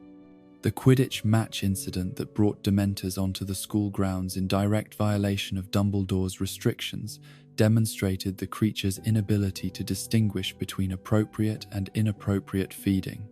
opportunities when presented with large concentrations of human emotion. Their response to the excitement and energy of sporting competition was immediate and overwhelming, creating dangerous situations that had nothing to do with their official mission of capturing an escaped prisoner. The mass attack at the lake that nearly resulted in the administration of the Dementor's kiss to both Black and Harry Potter represented the culmination of creature hunting instincts that had been frustrated by months of unsuccessful searching for their primary target. Their discovery of the fugitive in company with someone whose emotional signature they recognized from previous encounters created a feeding frenzy that overwhelmed any consideration of ministry policies or legal procedures governing the feeding frenzy. Treatment of suspects and witnesses. The Patronus charm that drove away the assembled Dementors demonstrated both the power of properly executed defensive magic and the limitations of creature intelligence when confronted with protection methods they had not previously encountered in sufficient strength to cause retreat. The silver stag that emerged from Harry's wand represented concentrated positive emotion focused into magical form, creating an environment so hostile to Dementor feeding that they fled rather than attempting to overcome the defense through superior numbers. The revelation that Harry himself had cast the Patronus through time travel paradox eliminated the mystery of his salvation while raising questions about the nature of magical causation and the possibilities for manipulating temporal Bayesian sequences to achieve desired outcomes. The adult strength Patronus produced by a third-year student under extreme emotional pressure suggested latent magical capabilities that exceeded normal developmental expectations, powered by circumstances and motivations that pushed beyond ordinary limitations. The failure of the Dementor manhunt to recapture Black despite months of intensive searching revealed fundamental limitations in creature tracking abilities that ministry officials had not anticipated when deploying them for law enforcement purposes beyond their traditional prison duties. Their effectiveness as guards was based on controlling confined populations rather than locating specific individuals within large geographic areas, requiring different skills and approaches that proved to be beyond their natural capabilities. The psychological toll that the extended search operation exacted on civilian populations demonstrated the impossibility of using Dementors for routine law enforcement without causing widespread suffering among innocent people who had no connection to criminal activity. Their feeding activities affected everyone within their operational range, creating public health crises that undermined support for ministry policies while failing to produce the security benefits that had justified their deployment. The eventual clearing of Black's name through revelations about Peter Pettigrew's survival and actual guilt transformed the entire manhunt into an embarrassing example of ministry incompetence and rush to judgment, making the Dementor deployment appear even more excessive and misdirected in retrospect.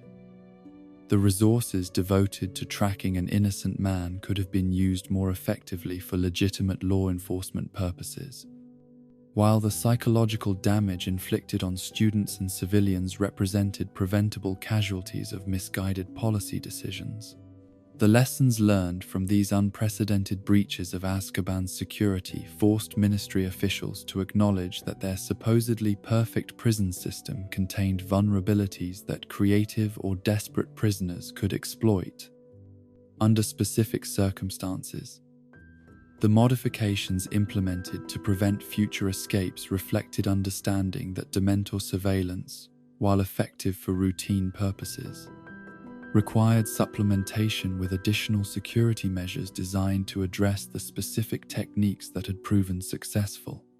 The enhanced monitoring systems installed after Black's escape included magical tracking devices that could detect animagus transformations and polyjuice substitutions, closing the loopholes that had made previous escapes possible while creating new forms of surveillance that extended beyond Dementor capabilities. The integration of multiple detection methods created redundant security that would make similar exploits virtually impossible without external assistance and resources far exceeding anything available to ordinary prisoners. But the psychological impact of these successful escapes extended far beyond their immediate security implications, demonstrating to the wizarding world that Azkaban's reputation for inescapability was based more on the psychological destruction of prisoners than on truly impregnable defenses. The knowledge that escape was possible, however difficult and costly, provided hope to future prisoners while creating fear among law-abiding citizens who had relied on the fortress's perfect record to feel safe from dangerous criminals. The modifications to Dementor deployment policies reflected ministry recognition that the creature's effectiveness was limited to specific circumstances and environments where their nature could be channeled productively rather than becoming sources of indiscriminate suffering. Their role would remain important within the prison system, but their use for external operations would require much more careful consideration of costs and benefits than had characterized their initial deployment during the Black Manhunt. In the endless darkness that surrounds all encounters with creatures born from despair itself, there exists only one form of magic capable of standing against the tide of hopelessness and providing sanctuary for human souls under assault from forces that seek to drain away every spark of joy and meaning. The Patronus charm represents more than mere defensive spellwork, but embodies the fundamental principle that light can indeed overcome darkness when that light is fueled by emotions so pure and powerful that they transcend the ordinary limitations of mortal magic and touch upon forces that exist at the very foundation of what makes life worth preserving. The charm itself appears deceptively simple in its basic formulation, consisting of a single incantation paired with intense concentration upon memories that carry within them the essence of genuine happiness rather than mere pleasure or temporary satisfaction. But beneath this apparent simplicity lies magical theory of extraordinary complexity, as the successful casting requires not just technical proficiency, but spiritual strength that can maintain focus upon positive emotion, even when surrounded by creatures whose very existence is designed to eliminate hope and replace it with consuming despair that grows stronger with each passing moment of exposure. The Latin phrase expecto patronum translates roughly to "I await a guardian," though this literal meaning fails to capture the deeper magical resonances that make the spell effective against creatures that exist partially outside normal reality. The expectation involved is not passive waiting, but active summoning of protective forces through concentration of will and emotion, so intense that it creates bridges between the caster's consciousness and realms of existence where positive energy maintains permanent residence beyond the reach of darkness that seeks to corrupt or destroy all that it touches. The mechanics of Patronus creation operate according to principles that challenge conventional understanding of how magic functions, as the spell draws its power not from the caster's magical core directly, but from their capacity to generate and focus emotional states that possess inherent protective qualities. Happy memories serve as catalysts for this process. But the effectiveness depends not on the memories themselves, but on the genuine joy and love that they continue to inspire within the caster's heart, despite whatever external circumstances might argue for surrender to despair and hopelessness. The selection of appropriate memories for Patronus casting requires understanding that not all positive experiences possess the spiritual weight necessary to fuel magic of sufficient strength to repel creatures whose nature represents concentrated evil. Superficial pleasures, temporary triumphs, and fleeting moments of satisfaction provide inadequate foundation for protective spells that must stand against forces capable of overwhelming trained wizards and reducing them to catatonic shells within minutes of first contact. The memories that prove most effective are those connected to love in its purest forms, experiences of connection and meaning that continue to provide warmth and strength even when recalled under the most challenging circumstances. These foundational memories often involve moments of selfless love received or given, experiences where the caster felt truly valued and valuable, not for any achievement or capability, but simply for their essential worth as conscious beings deserving of care and protection. Parental love, deep friendship, romantic connection, and spiritual communion all provide emotional substance capable of fueling Patronus magic, while experiences based on pride, ambition, or material success typically lack the transcendent quality necessary to create effective defenses against creatures that feed on human weakness and vulnerability.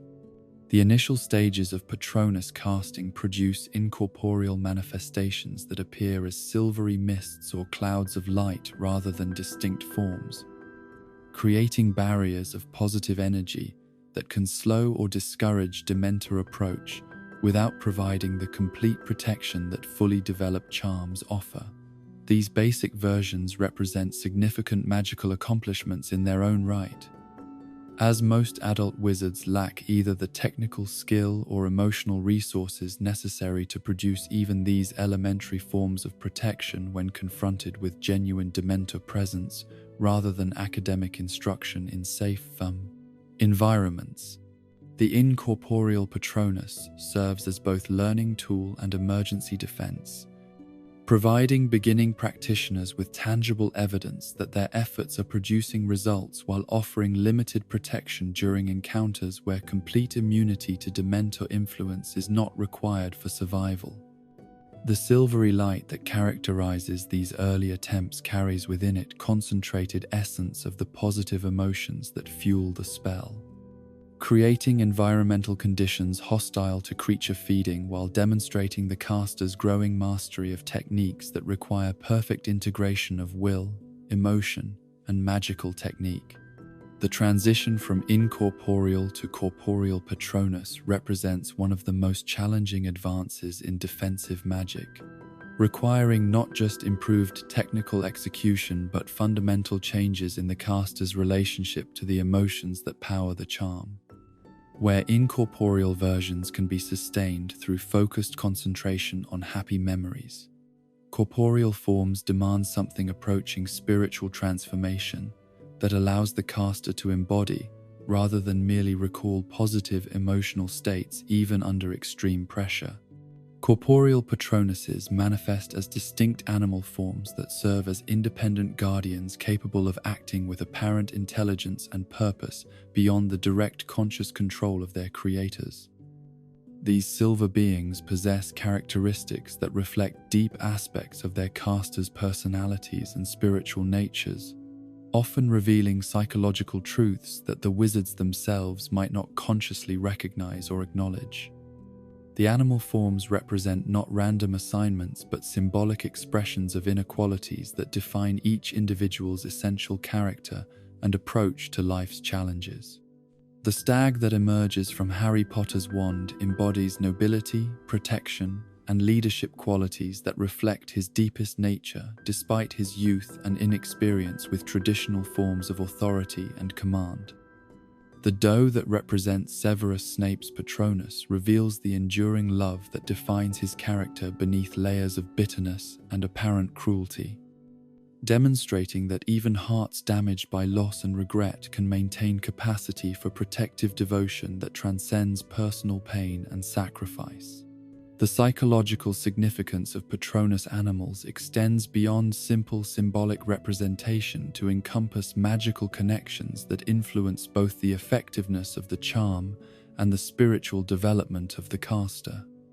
Wizards who successfully produce corporeal Patronuses often report feeling enhanced connection to the qualities that their guardian animals represent,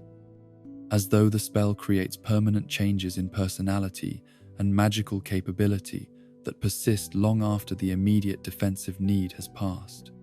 The independence displayed by corporeal Patronuses during combat situations demonstrates magical complexity that approaches the creation of temporary life forms rather than mere defensive projections.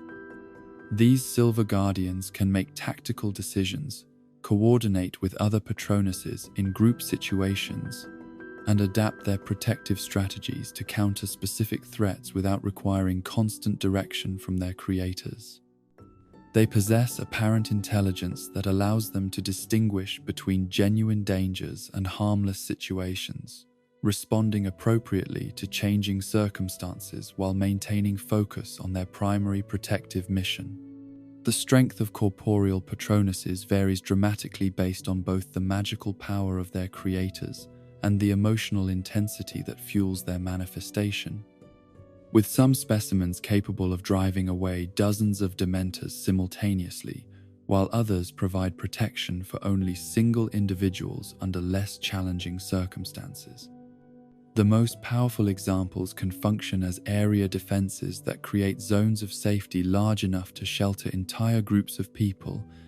their silver light extending far beyond normal spell ranges to establish territories where Dementor influence cannot penetrate. The group dynamics that emerge when multiple Patronuses operate in coordination reveal fascinating aspects of magical interaction that have implications far beyond defensive applications. These silver guardians appear capable of communicating with each other through methods that transcend normal sensory channels, coordinating their protective efforts with precision that suggests shared consciousness or access to information sources that remain invisible to human observers. During large-scale encounters, they often organize themselves into tactical formations that maximize protective coverage while minimizing vulnerabilities that individual Dementors might exploit. The teaching of Patronus magic presents unique challenges that have made it one of the most difficult subjects in the Defense Against the Dark Arts curriculum, as traditional educational methods prove inadequate for conveying techniques that depend more on spiritual development than technical knowledge. Students must not only master complex wand movements and incantations, but achieve psychological states that many adults find difficult to sustain under normal circumstances, let alone when facing creatures whose presence creates immediate and overwhelming despair. Professor Lupin's approach to Patronus instruction emphasized the fundamental importance of memory selection and emotional preparation. Understanding that students who attempted the charm with insufficient psychological foundation would experience failure that could undermine their confidence and make future success more difficult to achieve. His lessons began not with wand work, but with careful exploration of each student's personal history to identify experiences that carried sufficient emotional weight to fuel effective defensive magic. The boggart that Lupin used to simulate Dementor presence during training provided controlled exposure that allowed students to experience manageable levels of the fear and despair that characterized actual encounters while maintaining safety margins that prevented psychological damage. This innovative teaching method demonstrated the importance of gradual conditioning in preparing young wizards for situations where their lives would depend on their ability to maintain positive emotional focus despite overwhelming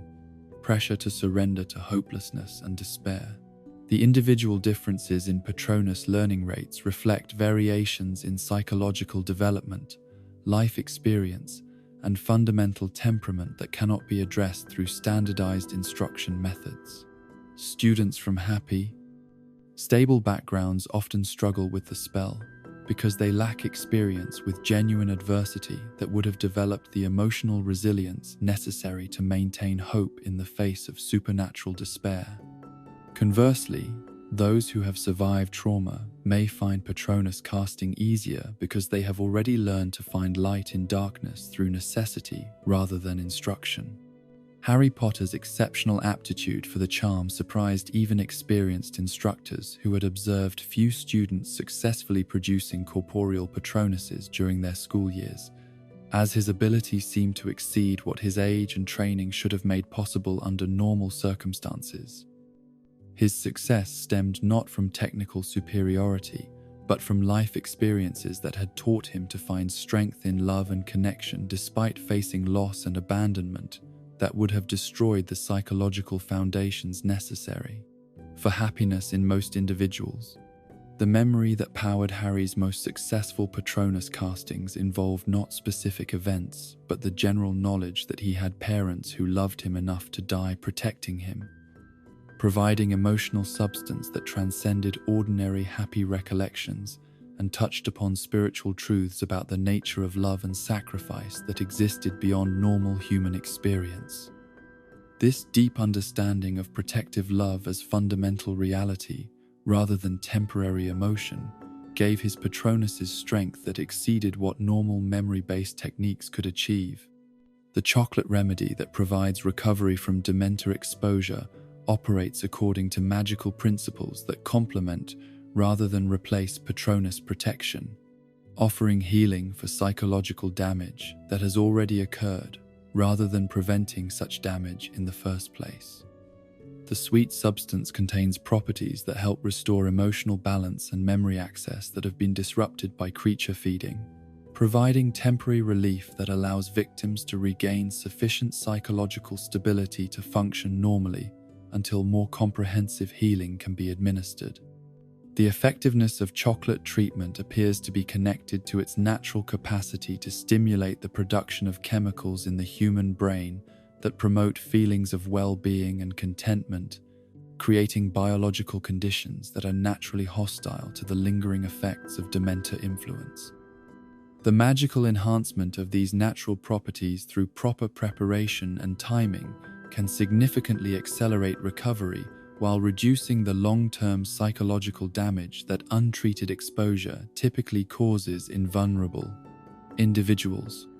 However, chocolate provides only symptomatic relief rather than addressing the underlying spiritual damage that Dementor feeding inflicts upon human consciousness,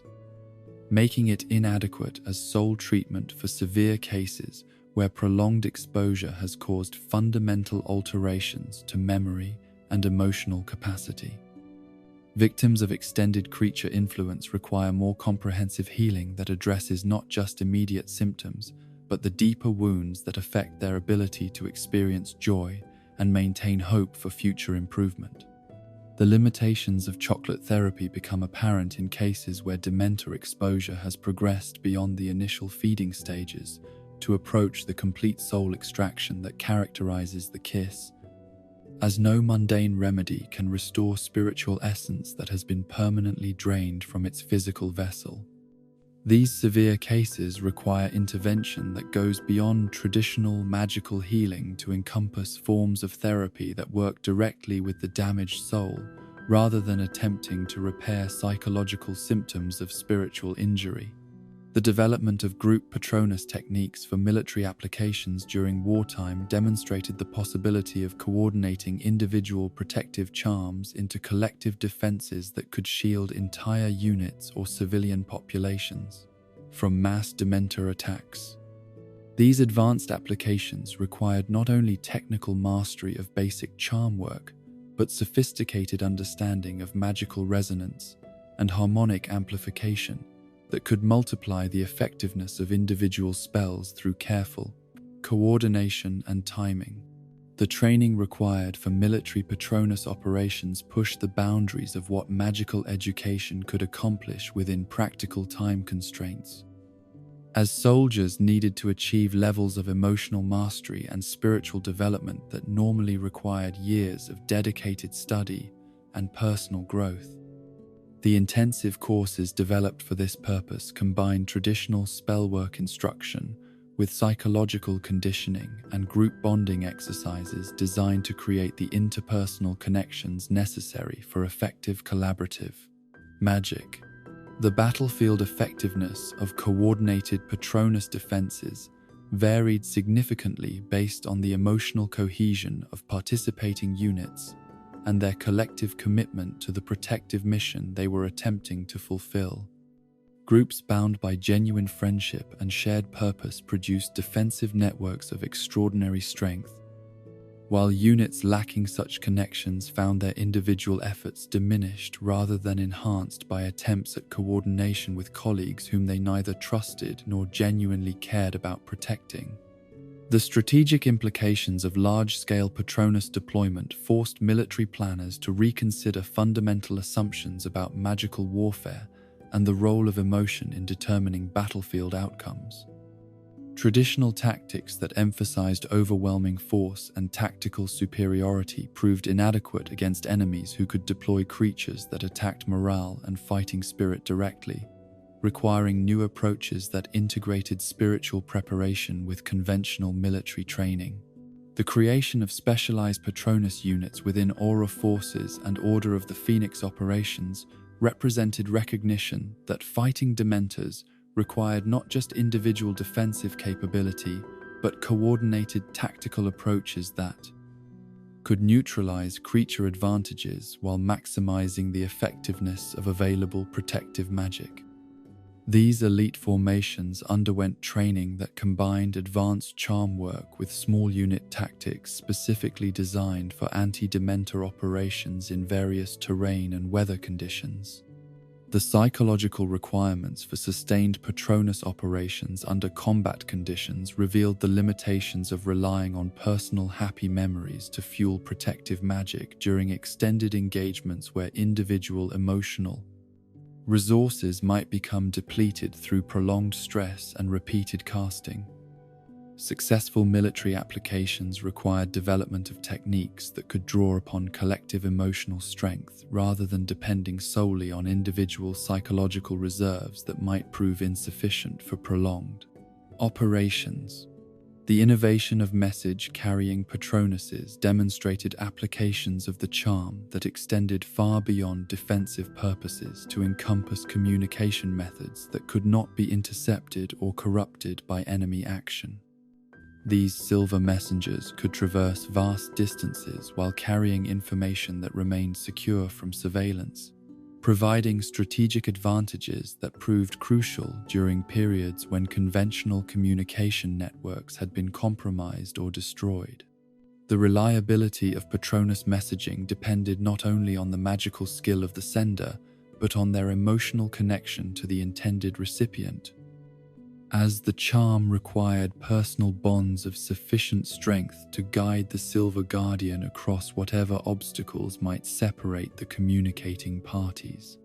Messages sent between strangers or casual acquaintances often failed to reach their destinations, while those transmitted between individuals bound by love or deep friendship showed remarkable accuracy and persistence in overcoming interference or opposition. The development of Patronus detection methods by enemy forces created ongoing tactical challenges that required constant innovation in protective techniques and operational security, as the distinctive magical signatures of the charms could potentially be tracked or countered by opponents with sufficient knowledge and preparation. The arms race between protective magic and methods designed to defeat or exploit such protection demonstrated the dynamic nature of magical conflict, where advantages could be temporary and tactical superiority required continuous adaptation. The long-term effects of regular Patronus casting on practitioner psychology and magical development remain subjects of ongoing study among researchers interested in understanding how sustained use of emotionally powered magic influences personal growth and character development. Many experienced casters report enhanced emotional stability, increased empathy, and greater resilience to psychological stress, suggesting that the charm produces benefits that extend far beyond its immediate protective applications. The spiritual dimensions of Patronus magic touch upon fundamental questions about the nature of consciousness, love, and the relationship between individual identity and universal principles of protection and care that transcend personal boundaries.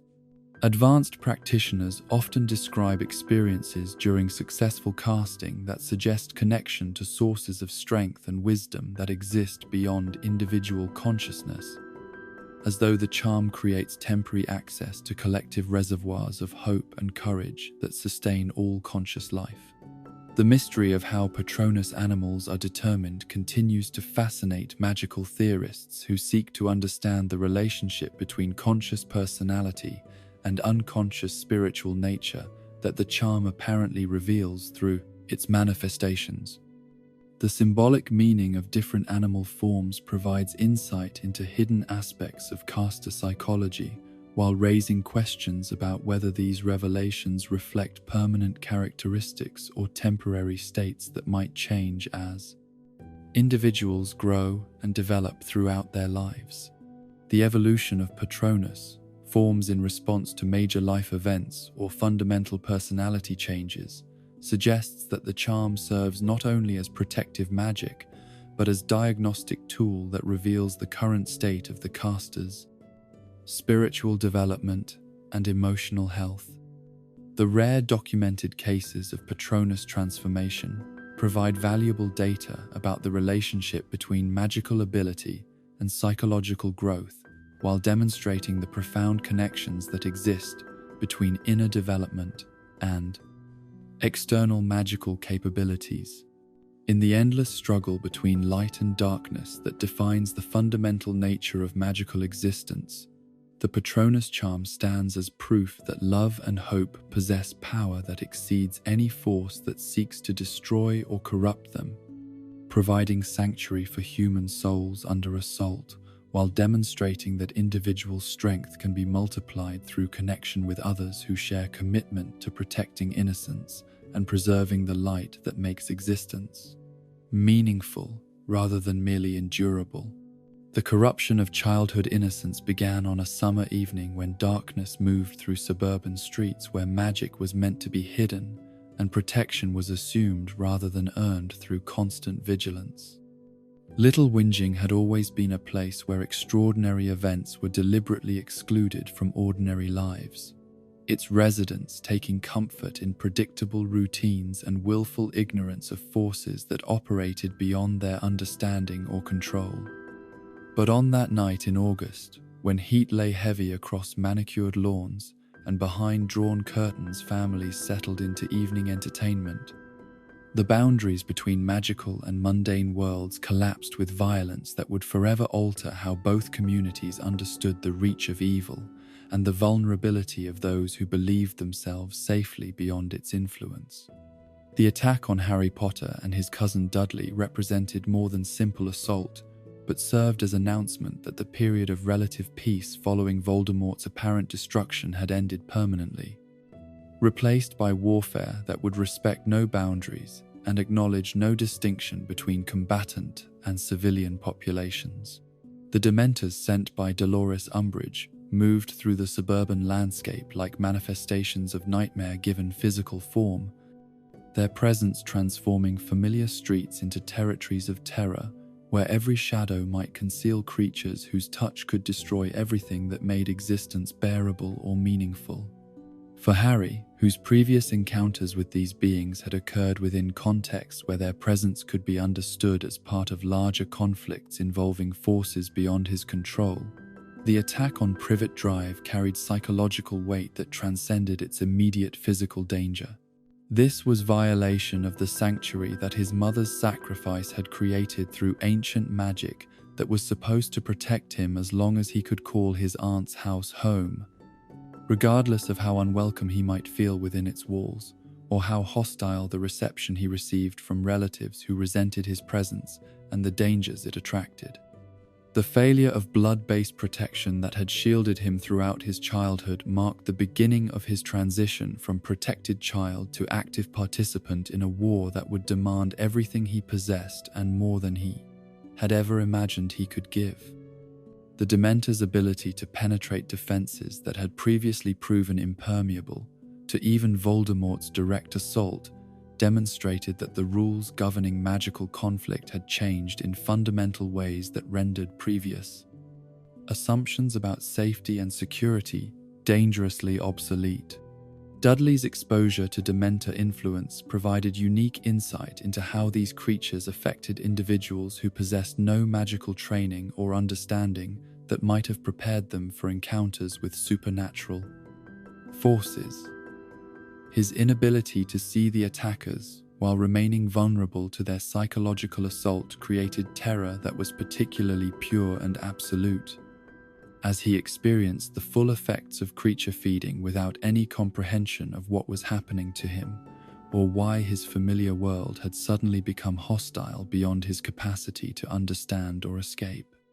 The cousin who had spent years bullying Harry with casual cruelty found himself reduced to helpless victim whose physical strength and social advantages proved meaningless against enemies that operated according to principles that existed entirely outside his experience or imagination. The transformation from confident aggressor to terrified child occurred with shocking rapidity, demonstrating how quickly conventional power structures could collapse when confronted with forces that acknowledged no earthly authority or human hierarchy. Harry's successful defense of both himself and his cousin through Patronus magic under such extreme circumstances represented magical achievement that should have been impossible for someone his age operating without supervision or support from experienced practitioners. The silver stag that drove away the attacking Dementors carried within it not just technical proficiency, but emotional strength that had been forged through years of surviving losses and disappointments that would have broken less resilient spirits. The aftermath of the attack revealed how completely Umbridge had corrupted the systems meant to protect rather than persecute innocent wizards, using official authority to circumvent legal procedures and deploy creatures whose use against British citizens violated every principle of justice and proportional response that civilized magical society claimed to uphold. Her willingness to expose Muggle civilians to Dementor influence demonstrated moral bankruptcy that extended far beyond simple abuse of power to encompass complete abandonment of the ethical foundations that distinguished governance from tyranny. The trial that followed Harry's defensive use of magic represented judicial theatre designed to achieve predetermined outcomes rather than determine guilt or innocence through fair examination of evidence and circumstances. The charges of underage sorcery and violation of the decree for the reasonable restriction of underage sorcery were technically accurate but morally absurd, as they criminalized exactly the kind of defensive action that any reasonable person would consider not only justified but morally required when faced with creatures whose attack threatened both magical and non-magical lives. The courtroom atmosphere created for Harry's hearing deliberately evoked the trials of Death Eaters that had followed Voldemort's first defeat,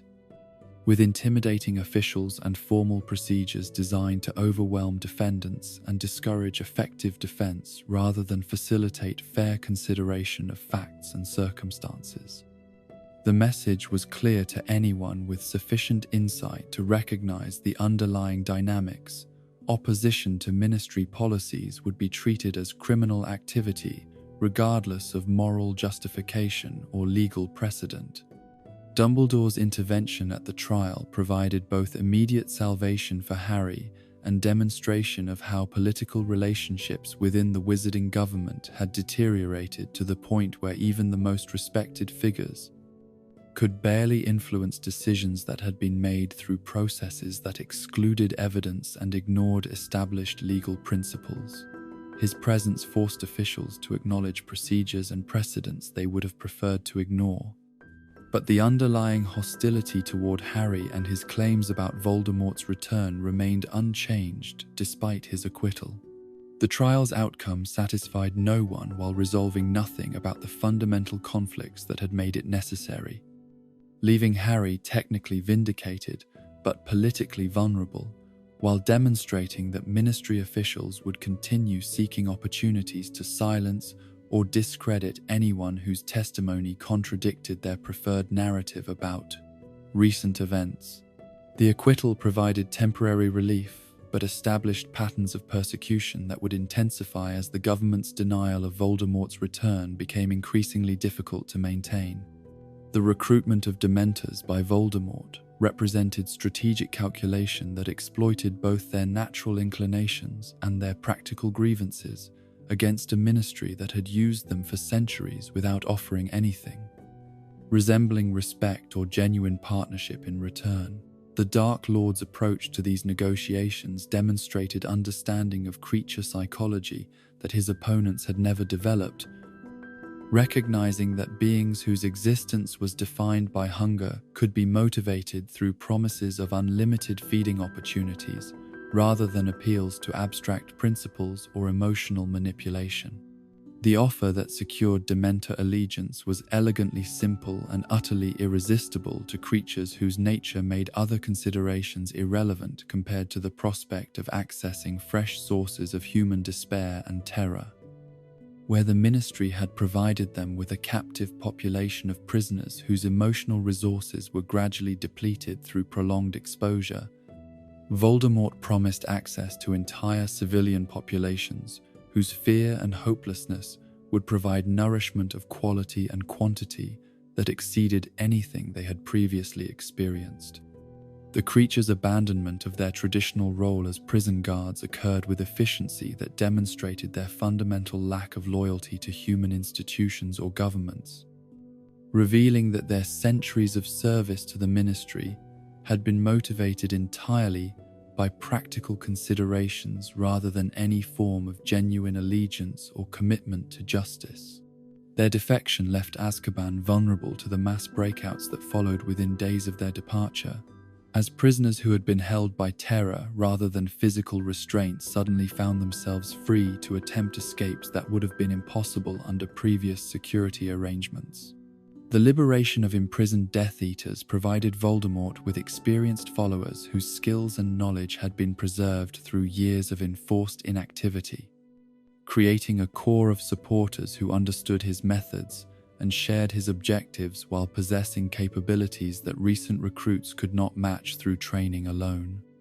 These veterans brought not only magical power but institutional memory of previous campaigns, understanding of ministry procedures and weaknesses, and personal motivations for revenge that made them particularly dangerous opponents for law enforcement officials who had been responsible for their capture and imprisonment. The psychological impact of the Azkaban breakouts on wizarding society exceeded even the immediate security concerns created by the release of dangerous criminals, as the event shattered public confidence in governmental competence and demonstrated that institutions which citizens had relied upon for protection were vulnerable to assault in ways that conventional thinking had never anticipated. The revelation that the prison whose perfect security record had been a source of national pride could be compromised so easily forced recognition that other supposedly reliable defenses might prove equally inadequate when tested by so determined enemies. The ministry's use of Dementors within its own headquarters represented the ultimate corruption of governmental function, transforming the administrative center of Wizarding Britain into a place where innocent citizens could be subjected to psychological torture through judicial proceedings that violated every principle of due process and proportional punishment. The courtrooms where Muggle-born wizards were tried for the supposed crime of stealing magic became chambers of systematic terror, where creatures whose presence made rational thought impossible were used to extract confessions and ensure compliance with policies that existed outside any legitimate legal framework. The trials of Muggle-born wizards conducted under Dementor influence represented judicial murder disguised as legal procedure, creating conditions where defendants could not mount effective defenses while ensuring that verdicts reflected governmental policy rather than evidence or established law. The presence of creatures that fed on hope and happiness made it impossible for accused individuals to maintain the psychological resources necessary for coherent testimony or strategic thinking, reducing them to broken victims whose despair served the triple purpose of nourishing their tormentors, satisfying their persecutors, and terrifying potential opposition into submission. The registration system that classified Muggle-born citizens as thieves of stolen magic provided bureaucratic framework for persecution that drew its authority from creature-enforced compliance rather than legitimate governmental power, demonstrating how quickly democratic institutions could be transformed into instruments of oppression when protected by beings whose nature made resistance psychologically impossible. The forms and procedures that documented these supposed crimes created illusion of legality, while serving primarily to identify targets for future persecution and elimination. The infiltration of the ministry by Harry, Ron, and Hermione revealed the full scope of institutional corruption that had transformed the wizarding government from protector of citizens' rights into engine of systematic oppression that used official authority to justify crimes that exceeded anything previously attempted by openly criminal organizations. The casual brutality they witnessed demonstrated how completely normal bureaucratic functions had been perverted to serve ideological objectives that required the destruction of entire populations deemed unworthy of continued existence. Their discovery of innocent people being subjected to Dementor-assisted interrogation provided motivation that transcended their original mission objectives, as the immediate human cost of allowing such persecution to continue made abstract concerns about Horcrux hunting seem secondary to the urgent need to provide whatever assistance might be possible for victims whose suffering was occurring in the present moment rather than as future possibility that might be prevented through strategic planning. The decision to liberate prisoners from the courtroom demonstrated moral courage that acknowledged the impossibility of prioritizing long-term objectives over immediate humanitarian obligations, even when such intervention compromised operational security and increased the risks associated with their primary mission. Their Patronus charms, cast under extreme pressure in the heart of enemy territory, created zones of safety that allowed innocent people to escape psychological torture while providing inspiration for others who might otherwise have surrendered to despair. The battle that erupted during their escape from the ministry showcased both the combat effectiveness of coordinated Patronus defenses and the limitations of even properly executed protective magic when outnumbered by creatures whose feeding created environmental conditions that made sustained spellcasting increasingly difficult. The Silver Guardians that protected their retreat were powered by determination and righteous anger that transcended normal emotional resources. demonstrating how moral clarity could provide strength that exceeded technical training or innate magical ability. The revelation of their identities during the Ministry infiltration eliminated any possibility of future covert operations while establishing their public opposition to governmental policies in ways that made them priority targets for elimination rather than mere inconveniences to be monitored or contained. The price of saving innocent lives was transformation from hidden resistance fighters into openly declared enemies of the state whose survival would require constant vigilance and defensive preparation. The deployment of Dementors in Hogsmeade represented extension of governmental terror tactics into civilian areas where their presence would affect entire communities rather than specific targeted individuals, creating conditions where normal commercial and social activities became impossible due to the psychological effects that made human interaction unbearable for everyone within creature influence range. The village that had served as weekend refuge for Hogwarts students was transformed into territory where happiness itself became dangerous liability that attracted predatory attention from beings whose feeding stripped away whatever joy or comfort residents might attempt to find in their daily lives. The economic impact of Dementor presence in commercial districts exceeded the immediate psychological damage inflicted upon individual citizens. As businesses could not function normally when both employees and customers were subject to supernatural depression that made routine transactions seem pointless and overwhelming. The systematic destruction of community life represented warfare against civilian morale that was intended to break the will to resist rather than achieve specific military objectives. The encounter between Harry and Dementors in Hogsmeade during their dangerous reconnaissance mission demonstrated how even experienced practitioners could be overwhelmed when creature numbers exceeded the capacity of individual defensive magic to maintain adequate protection. His Patronus, though powerful enough to drive away smaller groups, proved insufficient against the concentrated assault that multiple creatures could mount when operating in coordination rather than as individual predators. The salvation provided by Aberforth Dumbledore's intervention revealed hidden networks of resistance operating within communities that appeared to have surrendered completely to governmental oppression, demonstrating that opposition to tyranny often took forms that were invisible to casual observation, but could provide crucial assistance when circumstances created opportunities for effective action.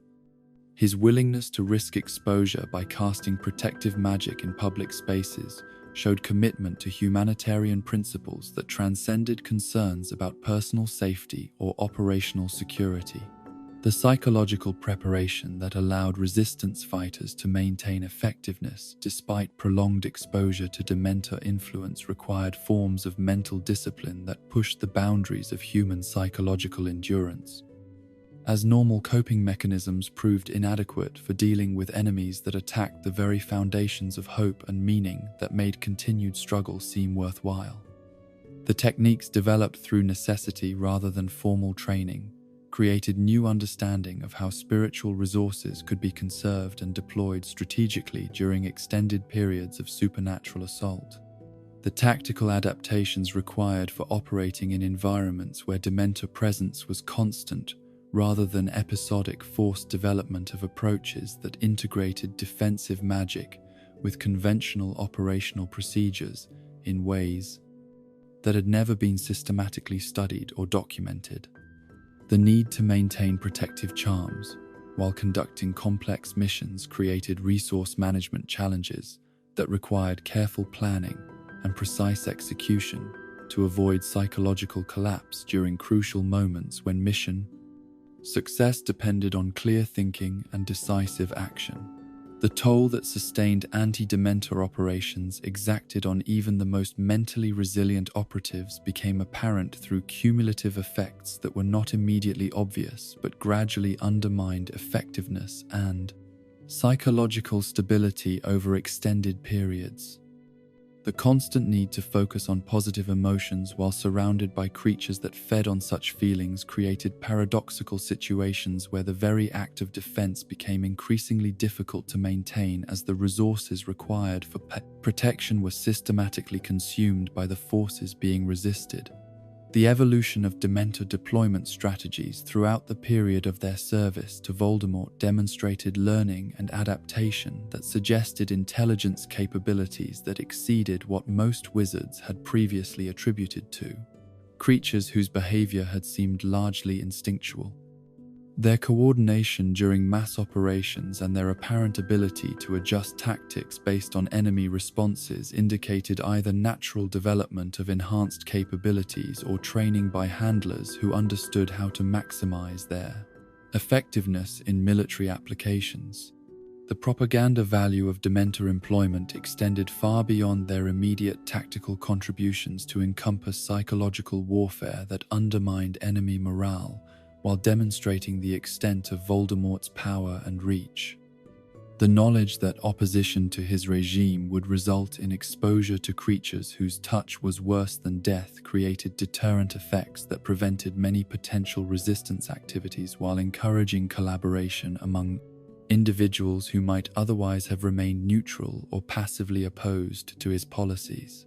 The systematic use of creatures that embodied despair as instruments of governmental policy represented philosophical corruption that transformed the entire nature of political discourse within wizarding society. As normal democratic processes became impossible, when disagreement with official positions could result in exposure to psychological torture that destroyed the cognitive capabilities necessary for rational debate and decision-making, the replacement of persuasion with terror marked the complete abandonment of civilized governance in favor of naked power exercised without moral restraint or legal limitation. The long-term implications of normalizing Dementor employment in domestic law enforcement created precedents that would influence magical governance for generations. As the techniques and justifications developed during this period, established templates that future authoritarian movements could adapt for their own purposes. The knowledge that such methods were possible and had proven effective against civilian populations created dangers that would persist long after the immediate crisis had been resolved through military victory. The resistance strategies that proved most effective against Dementor-supported oppression relied heavily on community solidarity and mutual support that created networks of emotional sustenance capable of maintaining hope and determination even under extreme psychological pressure. The understanding that individual resources were inadequate for prolonged resistance led to development of collective approaches that distributed the burden of maintaining positive focus among multiple participants who could support each other when personal reserves became depleted. The ultimate failure of Dementor employment as strategy for maintaining political control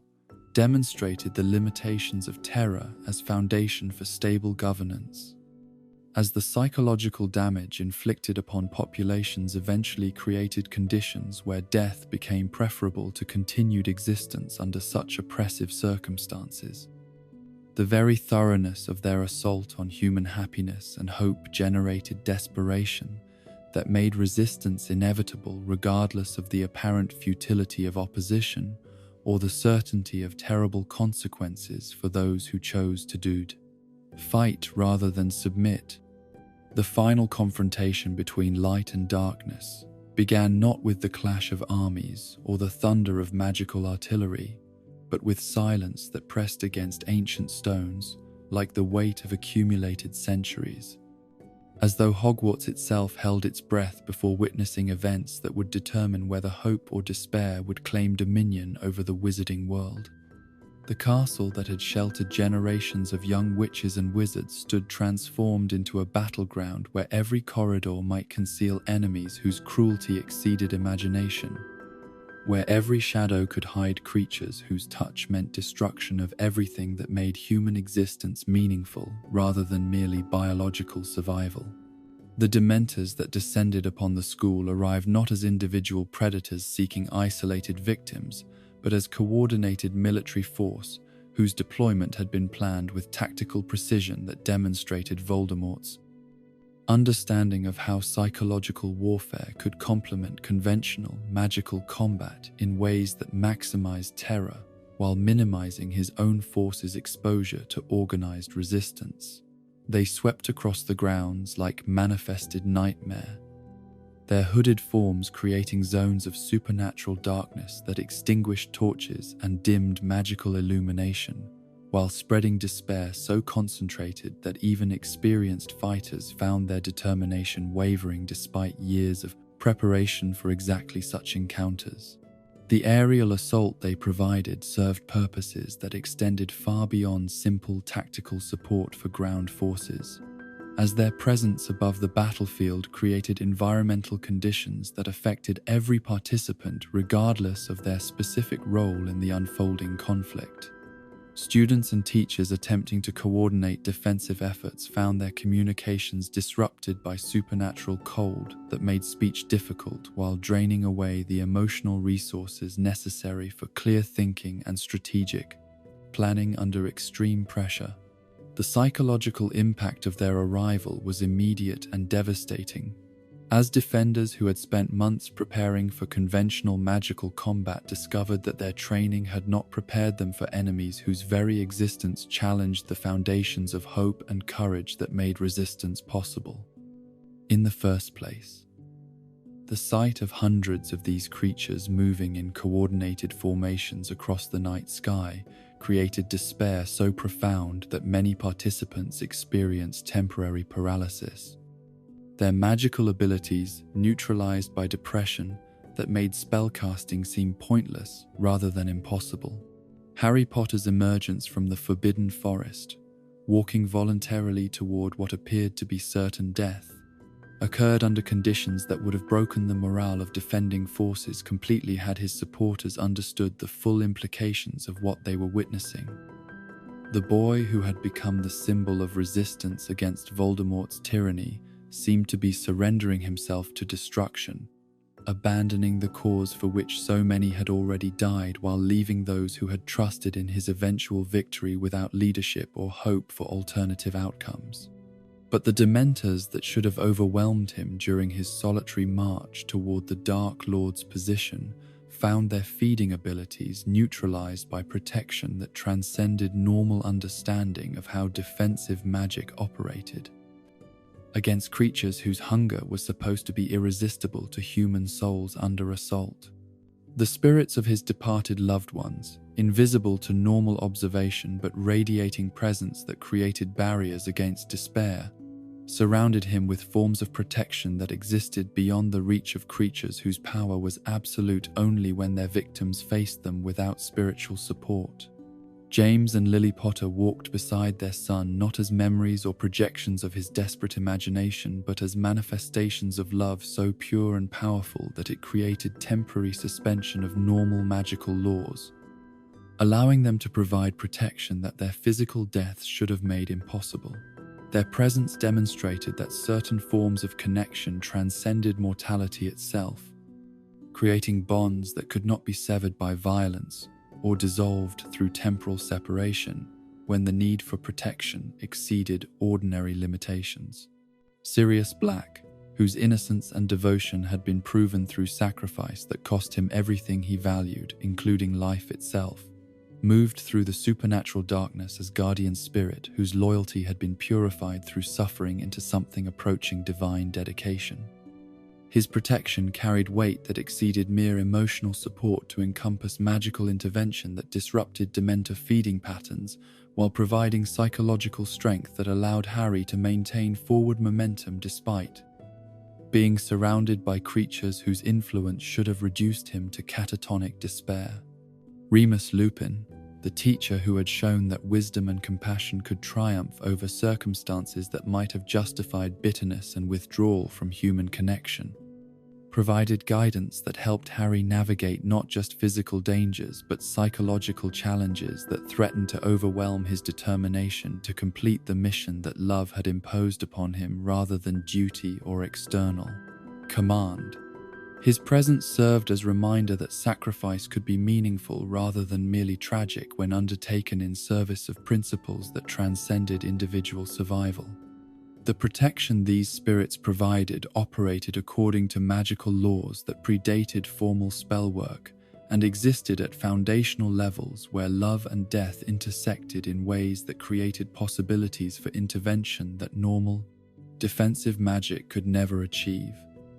Their ability to shield Harry from Dementor influence while remaining invisible to normal observation demonstrated that the universe contained resources for combating evil that existed beyond human understanding or control, but could be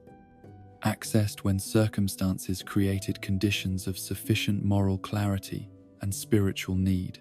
Ron and Hermione, watching from concealment as their best friend appeared to walk toward voluntary destruction, experienced psychological assault from surrounding Dementors that was intensified by their emotional connection to someone whose apparent surrender made their own continued resistance seem futile rather than heroic. The creatures feeding on their despair found nourishment of exceptional quality in the particular form of hopelessness that came from witnessing the apparent failure of everything they had believed in and fought to defend. Their inability to cast Patronus charms despite years of training and previous success with the technique demonstrated how completely grief could neutralize magical abilities that depended on access to positive emotions and happy memories. The knowledge that Fred Weasley had died defending the school, that countless other friends and allies had paid ultimate prices for participation in a war that now seemed lost, created psychological conditions where even attempting protective magic seemed like mockery of the sacrifices that had proven inadequate to prevent defeat. The paralysis that overcame them was not simple cowardice, but psychological breakdown caused by exposure to despair so concentrated that it overwhelmed normal coping mechanisms while being amplified by creatures whose feeding created self-reinforcing cycles of hopelessness. Each moment of their inability to act increased their sense of helplessness, which in turn provided additional nourishment for Dementors, whose presence made recovery of emotional balance increasingly difficult to achieve through individual effort alone. Hermione's analytical mind, which had served as foundation for countless strategic breakthroughs during their long struggle against Voldemort's forces, found itself unable to process information or formulate plans when confronted with circumstances that seemed to render all previous calculations meaningless. The logical frameworks that had guided her thinking throughout the war collapsed under psychological pressure that made rational analysis impossible, while creatures fed on the despair created by recognition of intellectual inadequacy in Avasys,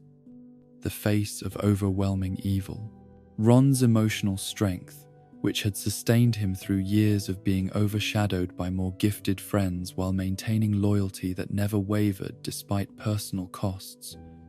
proved insufficient to generate the positive feelings necessary for effective Patronus casting when surrounded by evidence that loyalty itself might be meaningless if it could not prevent the destruction of everything worth defending. His natural capacity for hope and humor, which had lightened countless dark moments during their dangerous journey, was systematically drained away by creatures whose feeding left only empty awareness of loss without comfort or consolation. Harry himself, walking through the assembled army of darkness toward confrontation with the wizard who had murdered his parents and countless other innocent people, felt the Dementor influence pressing against the spiritual protection that surrounded him like storm winds testing barriers that might prove inadequate if the assault continued long enough or intensified beyond current levels. The creatures recognized something different about his psychological signature but could not identify the specific nature of protection that prevented their normal feeding patterns from reducing him to the broken shell that would have been their typical victim under such circumstances. The temptation to surrender to their influence was constant and seductive, offering relief from responsibilities that had been imposed upon him through circumstances beyond his control, while promising an end to suffering that had defined his existence since the night when Voldemort's attempt to kill him had begun the long journey toward this final confrontation. The whispered promises of peace that came with complete spiritual surrender held attraction that grew stronger with each step closer to what appeared to be inevitable death. But the protection provided by his spiritual guardians created psychological anchor points that prevented complete despair while maintaining access to memories and emotions that Dementor feeding would normally have eliminated within minutes of first contact.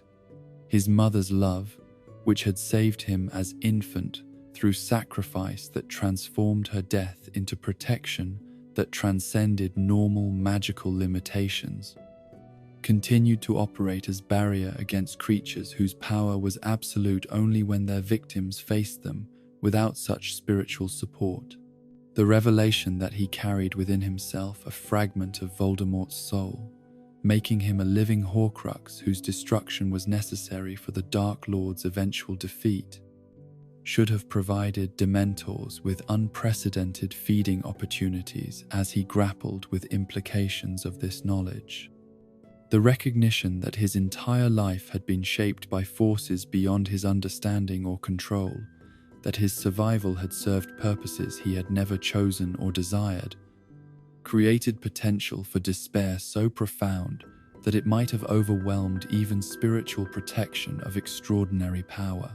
But the acceptance of this burden, undertaken not through resignation or defeat, but through willing embrace of responsibility that love imposed rather than external authority commanded, transformed potential despair into source of strength that operated according to principles that Dementor psychology could not comprehend or counter effectively. His choice to die in order to save others created spiritual conditions where their feeding found no purchase on emotions that had been purified through sacrifice into something approaching divine love. Neville Longbottom, whose courage had developed through years of overcoming personal inadequacies and family expectations while defending fellow students against various forms of oppression and cruelty, found himself facing creatures whose assault on positive emotions targeted specifically those memories of growth and achievement that had gradually built his confidence from terrified child into capable young wizard willing to stand against overwhelming odds. The Dementors feeding on him discovered psychological vulnerability in his deep-seated fears of inadequacy and failure that had never been completely overcome despite remarkable personal development during his Hogwarts years. The defense against the dark arts training he had received, including specific instruction in Patronus casting and other techniques for resisting supernatural psychological assault, proved inadequate when applied under battlefield conditions where theoretical knowledge had to be implemented while surrounded by death and destruction, that made accessing happy memories extremely difficult, even for those with extensive practice under controlled circumstances. Luna Lovegood, whose unique perspective on reality had always provided insulation against conventional forms of discouragement and social pressure, discovered that her natural resilience against peer criticism and academic failure offered limited protection against creatures whose assault was directed at more fundamental levels of consciousness, where individual personality traits mattered less than universal human vulnerability to absolute despair. Her ability to maintain optimism in the face of seemingly hopeless circumstances was tested by exposure to forces that could drain hope itself from even the most determined minds. Seamus Finnegan, whose explosive tendencies with practical magic had made him somewhat notorious among his classmates while demonstrating persistent determination to master techniques that others found easier to learn, channeled his natural stubbornness into resistance against Dementor influence that was powered more by refusal to surrender than by access to particularly happy memories or advanced magical training. His Patronus, when he finally managed to produce it under extreme pressure, drew its strength from prideful determination rather than joy or love, but proved effective enough to create protective zone around fellow students who had been overwhelmed by creature assault. Ernie Macmillan, whose pompous manner had sometimes irritated classmates, but reflected genuine commitment to principles of justice and fair treatment that had been reinforced through years of witnessing discrimination and prejudice within the wizarding community, found motivation for resistance in anger rather than happiness when confronted with creatures whose employment by governmental authorities represented ultimate corruption of systems meant to protect rather than persecute innocent people. His Patronus manifested as expression of righteous fury that created barriers against despair through moral outrage rather than conventional positive emotion. The coordinated Patronus casting that finally drove away the Dementors assaulting Harry, Ron, and Hermione demonstrated how individual magical abilities could be multiplied through cooperation and mutual support when participants shared commitment to protection that transcended personal survival instincts. The Silver Guardians that emerged from their combined efforts created a network of defensive magic that was stronger than the sum of its individual components, generating zones of safety large enough to shelter multiple people while providing psychological breathing space necessary for recovery and regrouping. The retreat of Dementors from the battlefield occurred not in response to superior magical force, but because the emotional environment had been transformed through acts of sacrifice and protection that created conditions hostile to their Daelek, feeding while providing nourishment for forces that operated according to opposite principles. The love that Harry's parents had demonstrated through their deaths, the loyalty that friends showed through willingness to risk everything for each other's welfare,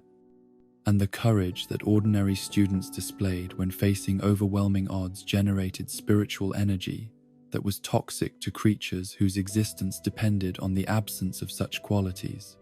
The cessation of hostilities that followed Voldemort's apparent victory over Harry created temporary calm that was broken by the Dark Lord's decision to parade his triumph before the assembled defenders, bringing his army, including its Dementor contingent, to the castle entrance where survivors could witness the body of their fallen champion and understand the futility of continued resistance. The psychological warfare represented by this display was intended to break whatever remaining morale might motivate further opposition, while demonstrating his complete dominance over forces that had once seemed capable of challenging his authority. The Dementors that accompanied this victory procession found themselves in an environment where their usual feeding opportunities were complicated by complex emotional states among the assembled crowds,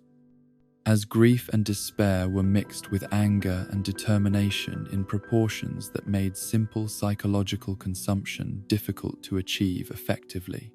The survivors they encountered were not passive victims, but people whose loss had been transformed into motivation for continued struggle, creating psychological signatures that proved less nourishing than expected, despite the apparent hopelessness of their situation. Hagrid's forced participation in this parade of victory, carrying what appeared to be Harry's corpse while surrounded by creatures and Death Eaters whose presence represented everything he had fought against throughout his long association with Dumbledore and the forces of light, created one of the most psychologically devastating moments in the entire conflict as students and faculty witnessed someone they trusted being used as instrument of their enemy's psychological assault on their remaining will to resist. The revelation that Harry had survived Voldemort's killing curse through protection mechanisms that neither the Dark Lord nor his followers understood completely transformed the psychological dynamics of the entire confrontation, replacing despair with renewed hope while demonstrating that reports of his death had been premature despite the apparent evidence that supported such conclusions. His resurrection, whether literal or simply recovery from injury that had appeared fatal, provided proof that evil's victory was not as complete as it had seemed during the darkest moments of apparent defeat. The final battle that erupted following this revelation occurred under conditions where Dementor effectiveness was severely compromised by rapid shifts in emotional climate that made their feeding patterns unstable while surrounded by combatants whose psychological states were changing too quickly for creatures to adapt their consumption techniques. The hope and determination that Harry's survival had restored created environmental conditions that were increasingly hostile to beings whose power depended on maintaining atmospheres of consistent despair and hopelessness. The Dementors' retreat into the Forbidden Forest with other dark forces represented recognition that the battlefield had become unsuitable for their continued operation rather than strategic withdrawal designed to preserve assets for future operations. Their feeding abilities had been neutralized by emotional dynamics that made their presence counterproductive to their supposed allies' objectives, while exposing them to forms of magical assault that threatened their continued existence in ways that normal defensive spells could never achieve. The forest that had always served as refuge for dangerous creatures and forces that existed at the margins of civilized magical society provided appropriate sanctuary for beings whose nature made them unsuitable for normal social interaction but whose power remained too great for complete elimination through conventional means.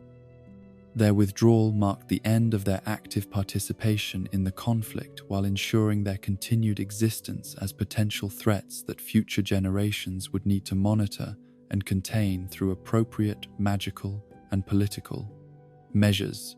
The victory that emerged from the final defeat of Voldemort and the retreat of his supernatural allies was purchased with sacrifices that would influence the survivors for the rest of their lives.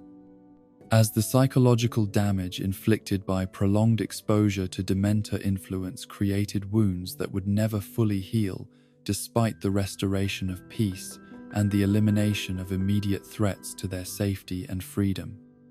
The knowledge that such creatures existed and could be deployed against civilian populations had forever changed how the wizarding community understood the nature of evil and the measures necessary to prevent its resurgence.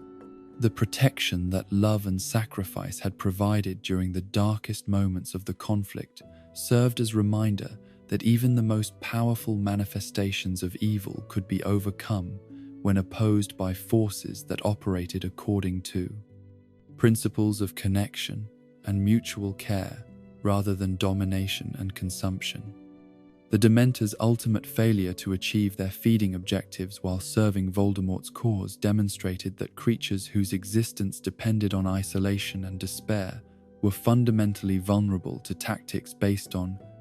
community solidarity and shared commitment to defending others regardless of personal cost.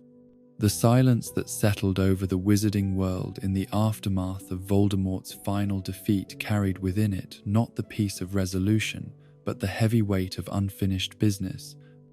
as those who had survived the war's terrible conclusion found themselves confronting challenges that victory had created rather than eliminated. Among the most pressing of these problems was the question of what to do with thousands of Dementors who had served the Dark Lord's cause with enthusiasm that exceeded their previous dedication to ministry employment. Creatures whose allegiance had proven as fluid as their moral nature was fundamentally corrupt, and whose continued existence posed threats that no conventional solution could adequately address. Kingsley Shacklebolt's ascension to the position of Minister for Magic represented more than simple political transition, but marked the beginning of a new era in wizarding governance that would be defined by attempts to repair damage that centuries of compromised leadership had inflicted upon the institutions meant to serve and protect magical society. His background as an Auror who had fought in the trenches of the war against Voldemort provided him with first-hand understanding of how governmental policies affected those who risked their lives implementing them, while his membership in the Order of the Phoenix had demonstrated commitment to principles that transcended political expediency or administrative convenience. Unlike his predecessors who had viewed the Dementor arrangement as a convenient solution to practical problems regardless of its moral implications, Shacklebolt brought to his new role ethical perspectives that had been forged through years of witnessing the human costs of policies that prioritized efficiency over justice and results over righteousness. His experiences during the war had shown him how quickly governmental institutions could be corrupted when their operations were based on compromises with forces that acknowledged no moral boundaries or respect for human dignity and worth. The decision to terminate the ministry's relationship with Dementors was among his first official acts,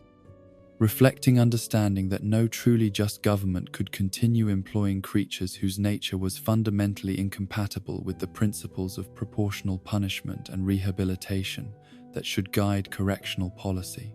in civilized society. The announcement of this policy change was met with mixed reactions from a wizarding public that had grown accustomed to feeling secure in the knowledge that the most dangerous criminals were subjected to psychological torture that exceeded anything conventional punishment could achieve. Conservative elements within the wizarding community argued that abandoning proven methods of prisoner control in favor of untested alternatives represented dangerous idealism that could result in increased crime rates and security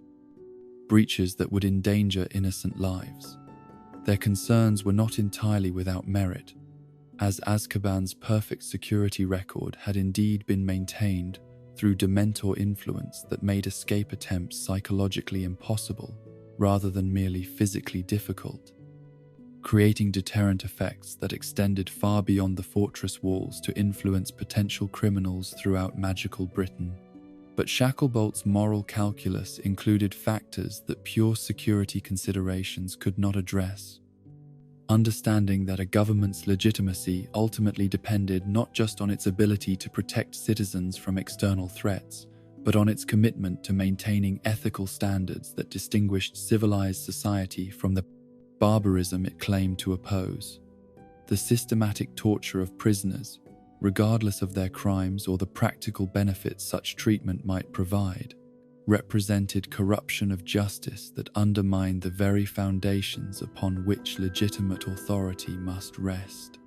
The replacement of Dementors with human guards represented enormous logistical and financial challenges that required complete restructuring of Azkaban's operational procedures while developing new security measures that could contain dangerous magical criminals without relying on supernatural terror to ensure compliance. The fortress that had been designed around the presence of creatures whose feeding made elaborate physical restraints unnecessary required extensive modifications to accommodate conventional prison security while maintaining isolation from mainland Britain that made escape difficult even for determined and resourceful inmates. The recruitment and training of Auror guards willing to accept assignment to Azkaban required careful selection of personnel whose psychological profiles suggested ability to maintain professional effectiveness while working in environments that retained lingering traces of centuries of accumulated despair and suffering. The fortress walls themselves had absorbed so much negative emotion over the years that even without Dementor presence, the atmosphere remained hostile to human happiness and mental health, requiring rotation schedules that limited individual exposure while ensuring adequate staffing levels. The defensive enchantments that replaced Dementor surveillance represented some of the most sophisticated magical security work ever attempted by Ministry artificers, as they needed to create automated systems that could detect escape attempts while distinguishing between genuine security threats and routine prisoner activities that posed no danger to institutional safety. The complexity of these magical constructs required constant maintenance and periodic updating to counter new techniques that creative inmates might develop for circumventing or exploiting weaknesses in the detection networks. The psychological preparation required for guards working in post-Dementor Azkaban included training in recognizing and resisting the environmental effects that lingered from centuries of creature habitation, as prolonged exposure to locations where such intensive feeding had occurred could produce depression and despair that mimicked the effects of direct Dementor contact. The rotational assignments that limited individual exposure to these conditions were necessary but expensive, requiring larger guard forces and more complex scheduling than traditional prison operations typically demanded. The first months of the new system tested every aspect of the reforms as both guards and prisoners adapted to changed conditions that eliminated the paralyzing terror that had previously made elaborate security precautions unnecessary. Inmates who had been reduced to psychological shells during years of Dementor exposure began showing signs of recovery as their capacity for hope and planning gradually returned, creating new challenges for guards who had to monitor populations that were becoming more active and potentially dangerous as their mental faculties improved. The absence of creatures whose feeding had provided automatic punishment for rule violations required development of disciplinary procedures that could maintain order through conventional means rather than relying on supernatural terror to ensure compliance with institutional regulations. The guards discovered that many traditional prison management techniques needed significant modification to work effectively with inmates whose psychological profiles had been fundamentally altered by years of exposure to forces that existed outside normal human experience. But the most remarkable aspect of the new system was its success in preventing escapes despite the elimination of psychological barriers that had made such attempts unthinkable under previous conditions. The combination of enhanced magical security, improved guard training, and rotational staffing proved capable of maintaining institutional integrity while providing working conditions that did not require employees to sacrifice their mental health in service of their professional duties. The question of what to do with the displaced Dementors presented challenges that were both more complex and more urgent than the prison reforms, as these creatures could not simply be dismissed like human employees who had become redundant due to policy changes. Their immortal nature and ability to multiply under appropriate conditions meant that they represented permanent threats that would persist regardless of whatever immediate solutions might be implemented to address their unemployment and potential for causing harm to innocent populations. The initial proposals for Dementor management ranged from attempts at negotiation with creatures whose psychology made meaningful communication nearly impossible to suggestions for military campaigns designed to eliminate threats through overwhelming magical force that most experts considered unlikely to succeed given the being's demonstrated immunity to conventional forms of attack. The debate within ministry councils reflected broader questions about how civilized society should respond to threats that existed outside normal legal and moral frameworks while possessing power to cause harm that exceeded anything available to conventional criminal organizations.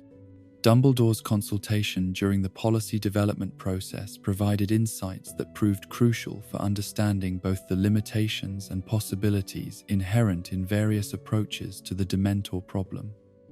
His decades of experience with creatures whose nature challenged conventional understanding of magical biology had taught him that some forms of life operated according to principles that required different strategies than those effective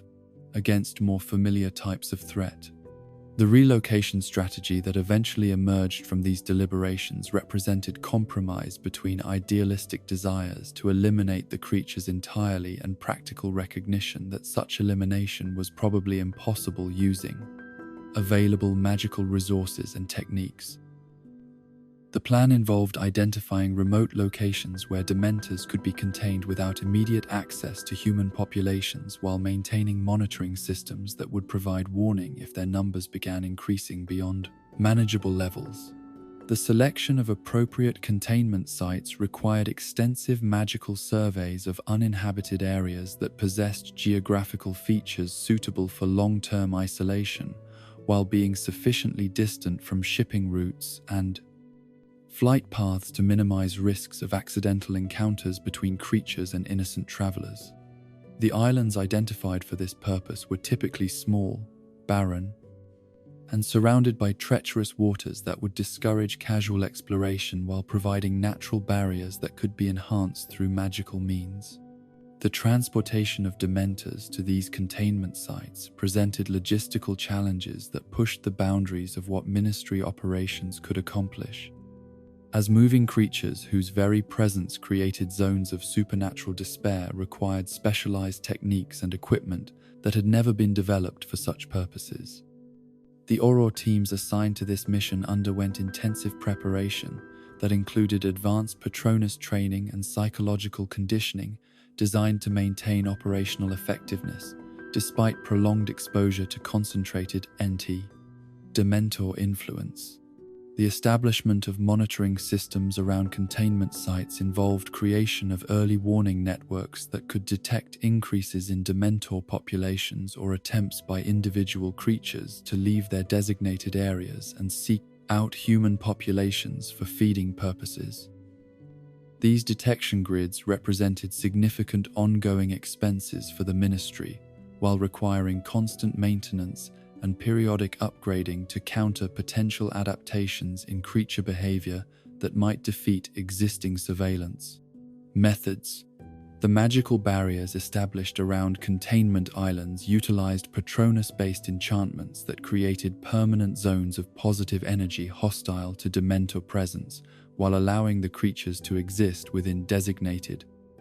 boundaries without being able to expand their territories or escape to cause harm elsewhere. The development of these barrier systems required collaboration between some of the most skilled magical theorists and practical enchanters available to the wizarding community, as the techniques involved pushed the boundaries of what was considered possible, using conventional approaches to protective magic. The long-term sustainability of these containment measures depended partly on the hope that isolated Dementor populations might gradually decline due to lack of appropriate nourishment for reproduction and population growth. Though experts acknowledge that the creature's immortal nature made it impossible to predict with confidence how they would respond to such environmental restrictions over extended periods. The possibility that they might adapt to their circumstances in ways that made them more rather than less dangerous could not be entirely eliminated, despite careful planning and preparation. The international implications of Britain's Dementor policy changes created diplomatic complications as other magical governments sought to understand how these reforms might affect their own security arrangements and relationships with similar creatures that existed within their borders. Some nations expressed interest in adopting comparable policies, while others worried that displaced Dementors might migrate to their territories and create security problems that their own law enforcement agencies were not prepared to handle effectively. The economic costs associated with replacing Dementor labor with human personnel extended far beyond simple salary and benefit calculations to encompass training expenses, equipment procurement, facility modifications, and ongoing operational costs that represented significant increases in the ministry's law enforcement budget. Critics argued that these expenditures could have been avoided by maintaining existing arrangements, while proponents contended that the moral benefits of ethical corrections policy justified whatever financial sacrifices might be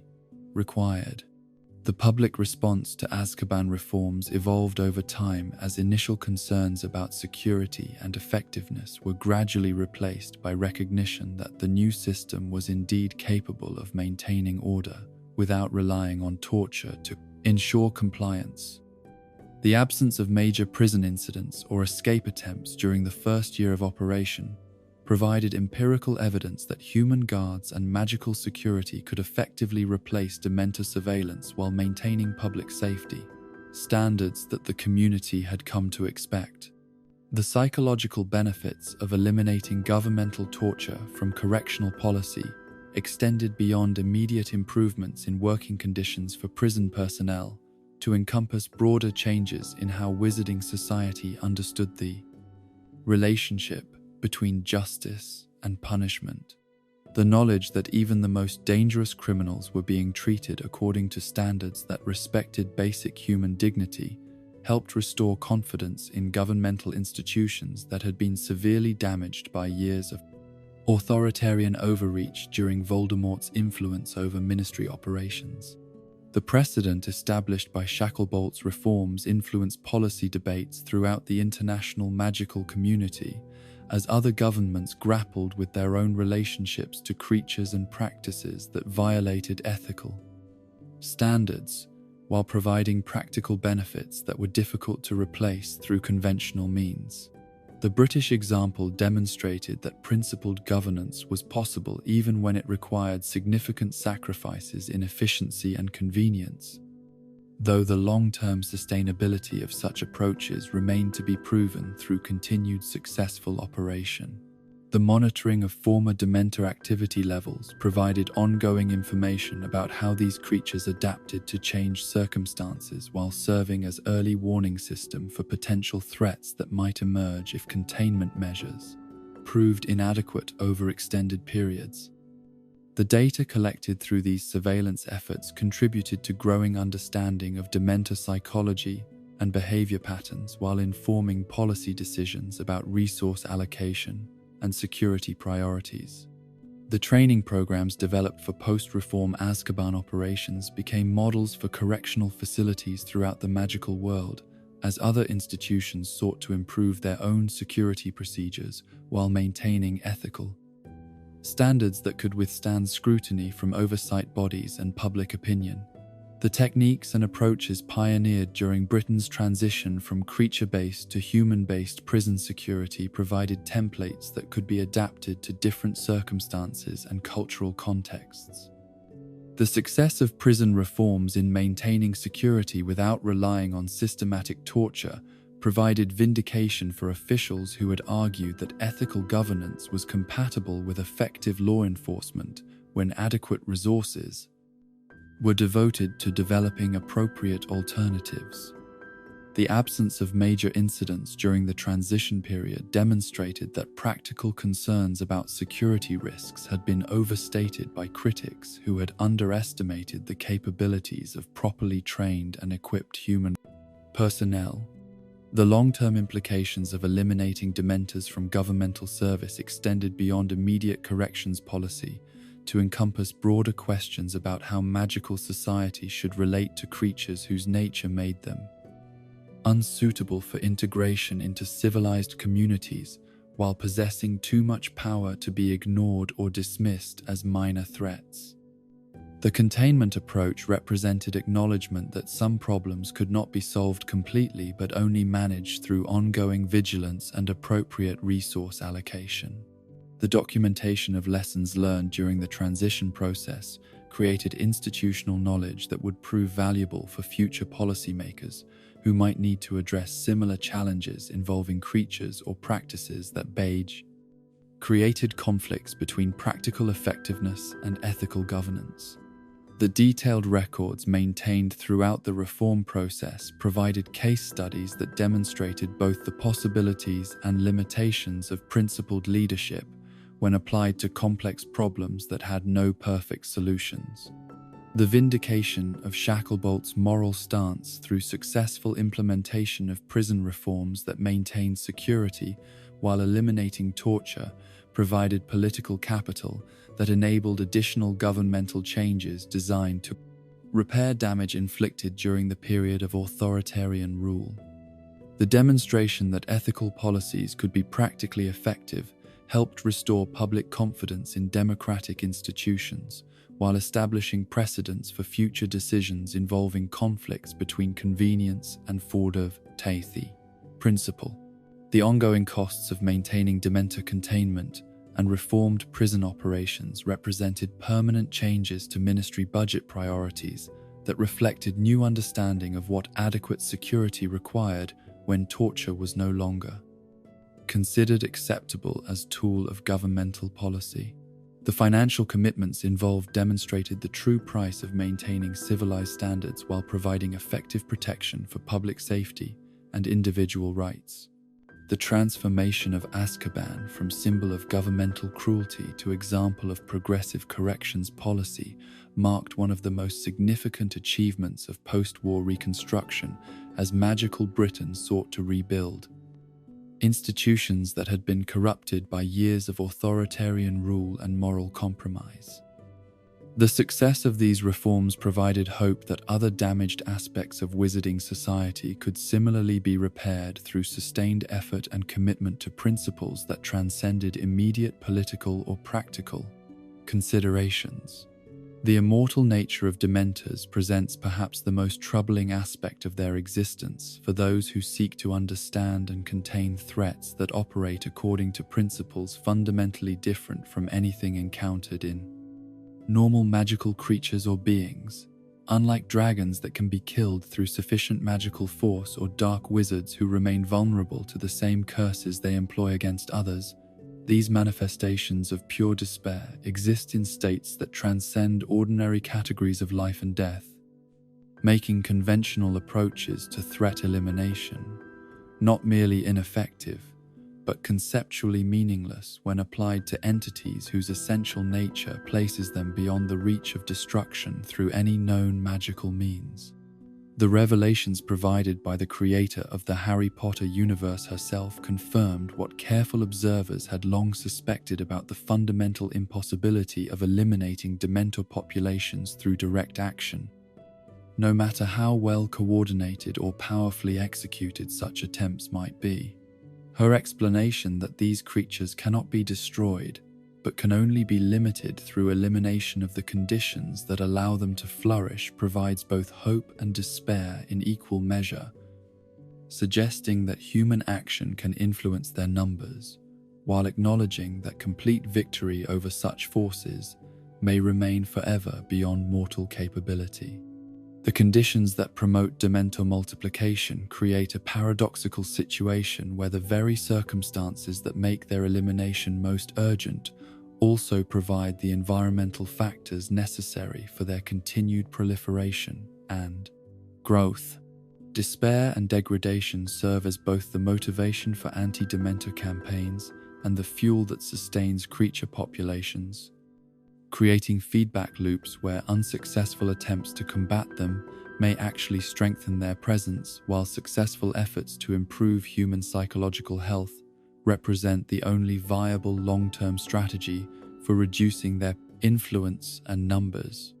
Understanding this dynamic requires recognition that Dementors exist as symptoms of larger spiritual and social diseases, rather than as independent threats that can be addressed through purely military or magical interventions.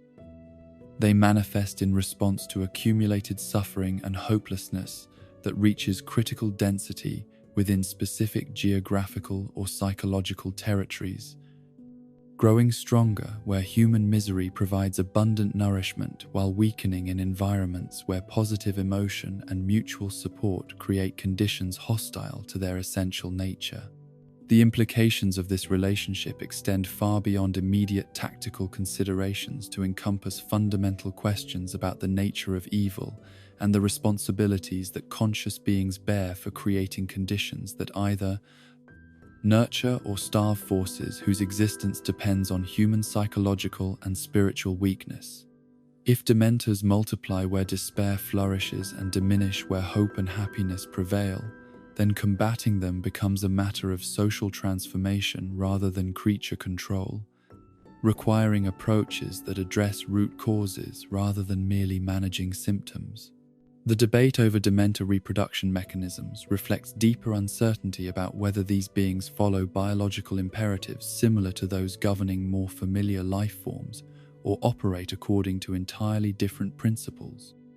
that make traditional ecological models inadequate for predicting or controlling their population dynamics.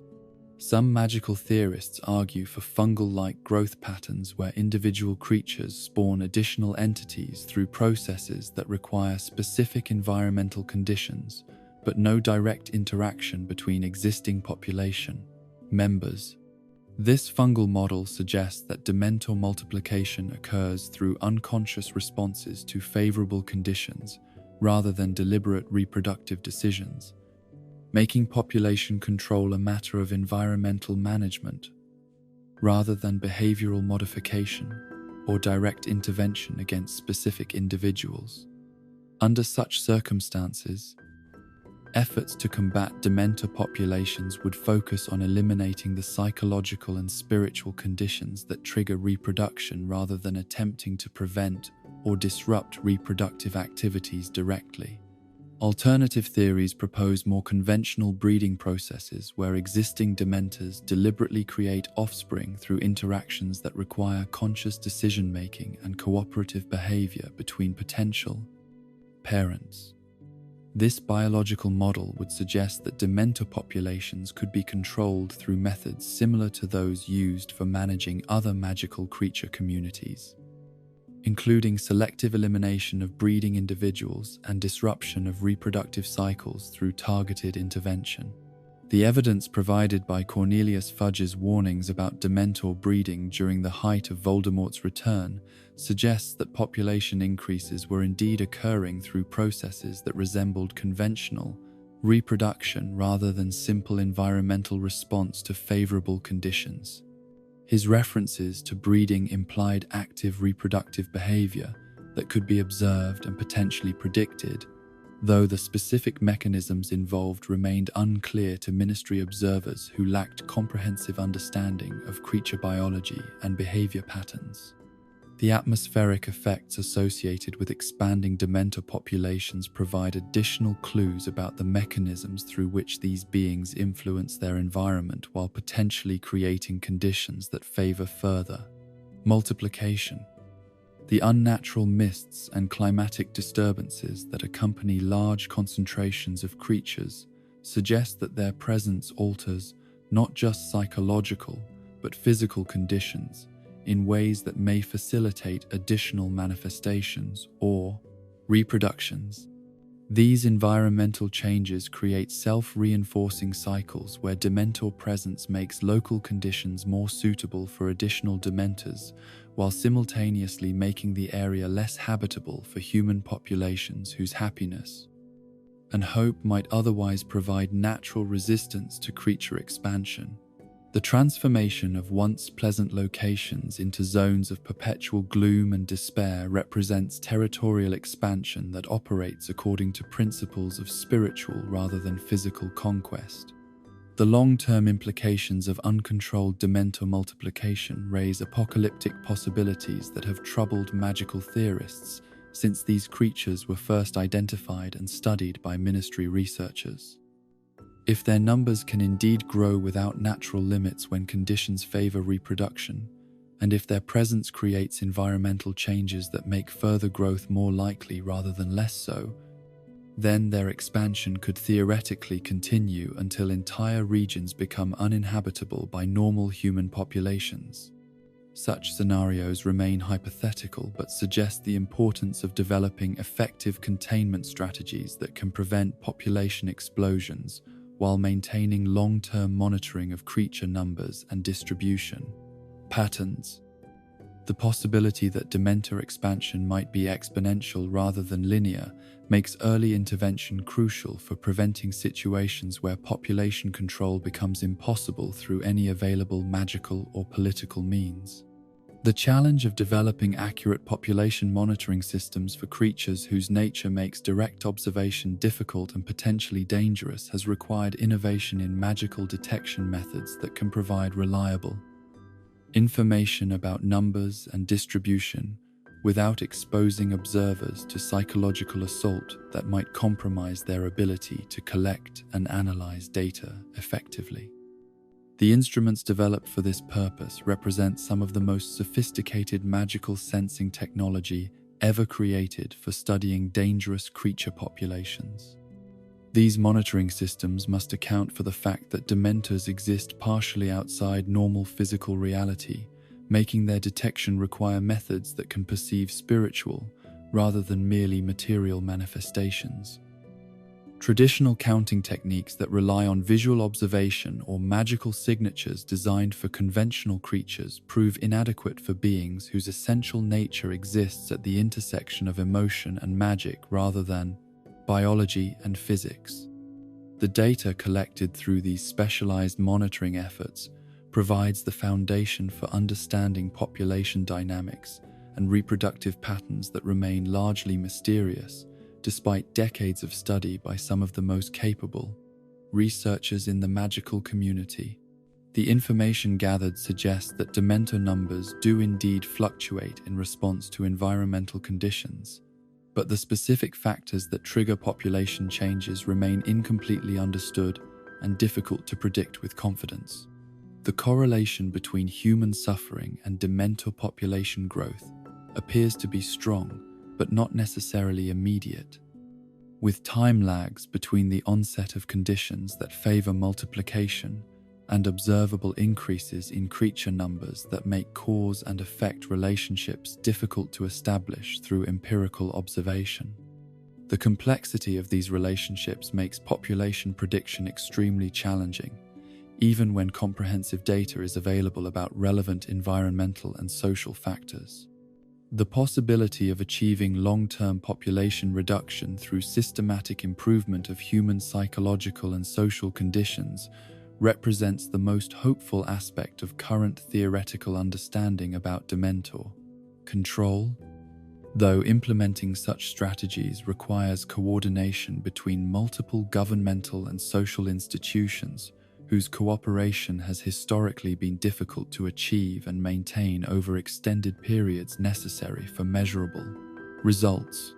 The concept of starving Dementor populations through environmental manipulation that eliminates their food sources while creating conditions hostile to their continued existence offers theoretical pathways for population control that do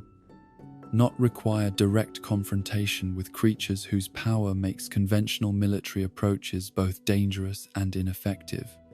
But translating this theoretical possibility into practical policy requires understanding of social and psychological engineering that may exceed current capabilities in magical governance and community organization. The isolation strategies that have been implemented for containing known Dementor populations represent acknowledgement that complete elimination may be impossible while demonstrating commitment to preventing expansion into areas where their presence would cause unacceptable harm to human populations. The remote islands and desolate territories selected for these containment operations provide natural barriers that can be enhanced through magical means, while offering minimal opportunities for creature reproduction through lack of appropriate nourishment sources. The effectiveness of isolation approaches depends partly on the accuracy of theoretical models that predict how Dementors will respond to environments that provide minimal psychological nourishment while preventing access to human populations that might serve as food sources for reproduction and growth. If the creatures can indeed be weakened through prolonged separation from their preferred feeding opportunities, then containment may gradually evolve into reduction as isolated populations decline due to inadequate sustenance. But alternative possibilities include adaptation to reduced nourishment levels that allows survival without significant population decrease, or development of alternative feeding strategies that make isolation less effective than theoretical models would predict. The immortal nature of individual Dementors means that even successful reduction in population growth rates might not translate into meaningful decreases in total numbers if existing creatures simply persist indefinitely under whatever conditions their containment provides. The development of Patronus-based barrier systems for long-term containment represents innovative application of protective magic principles to large-scale environmental engineering that pushes the boundaries of what individual or coordinated magical efforts can accomplish. These barrier networks require constant maintenance and periodic reinforcement to remain effective against creatures whose nature makes them naturally corrosive to magical constructs based on positive emotion and spiritual protection. The sustainability of such barrier systems over decades or centuries needed for meaningful population reduction remains questionable given the enormous magical resources required for their creation and maintenance. While the possibility of system failure due to inadequate upkeep or unexpected changes in creature behavior could result in catastrophic release of contained populations into areas where human settlements might be vulnerable to attack. corporeal patronuses offer unique advantages for containment operations because their semi-independent nature allows them to function as autonomous guards that can maintain vigilance without requiring constant attention from human operators who might be psychologically damaged by prolonged exposure to Dementor influence. These Silver Guardians can patrol containment perimeters while adapting to changing circumstances and threats in ways that purely magical barriers cannot match for flexibility and responsiveness.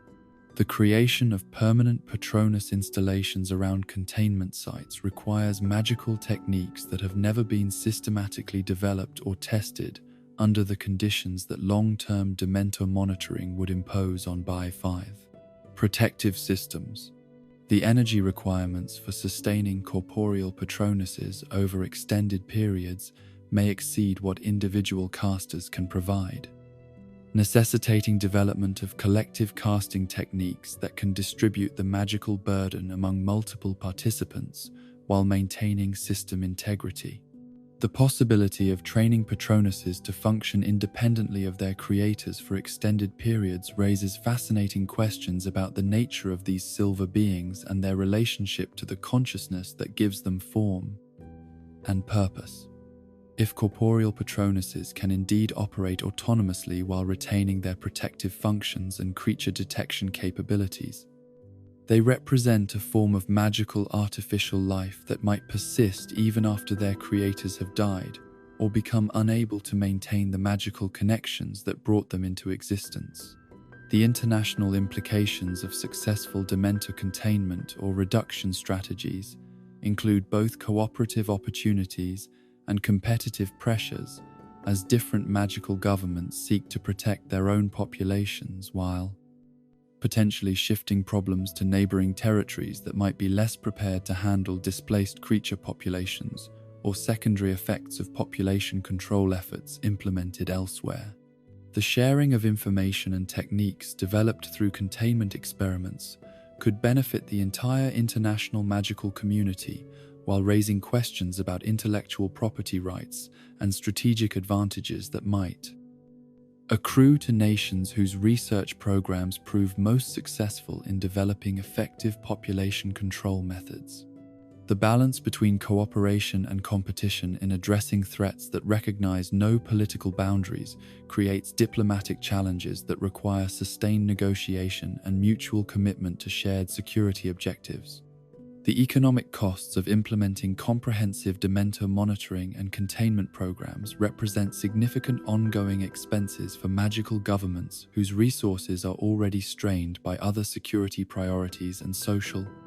programs that compete for limited available funding. The specialized personnel, equipment, and magical materials required for effective creature control create budget pressures that may make sustained commitment to population management difficult to maintain over the extended periods necessary for meaningful results. The training requirements for personnel involved in Dementor monitoring and containment operations exceed those for most other magical law enforcement activities, as the psychological risks associated with creature exposure demand selection criteria and preparation procedures that significantly limit the available pool of qualified candidates while increasing costs per trained operative. The specialized nature of this work also creates career path limitations that may make recruitment more difficult than conventional Auror positions that offer greater variety and advancement opportunities. The research programs necessary for improving understanding of Dementor biology and behavior require institutional commitments that extend far beyond normal magical creature studies, as the unique nature of these beings demands theoretical and experimental approaches that challenge fundamental assumptions about the nature of life and consciousness, while requiring safety procedures that make conventional research methodologies inadequate for generating reliable data. The ethical implications of conducting research on creatures whose nature makes them inherently hostile to human welfare raise questions about the moral boundaries that should constrain scientific inquiry even when the potential benefits of increased knowledge might justify risks to researchers and experimental subjects. The possibility that research activities might themselves contribute to Dementor population growth through the psychological stress and despair they generate creates paradoxical situations where efforts to understand the problem might inadvertently worsen it. The long-term sustainability of human civilization in a world where Dementor populations might continue growing indefinitely depends ultimately on the success of efforts to address the social and psychological conditions that create environments favorable to their multiplication, while developing technologies and strategies that can prevent their expansion into areas where their presence would cause unacceptable harm to vulnerable populations. The philosophical implications of coexisting with beings whose very existence represents forces opposed to consciousness, growth,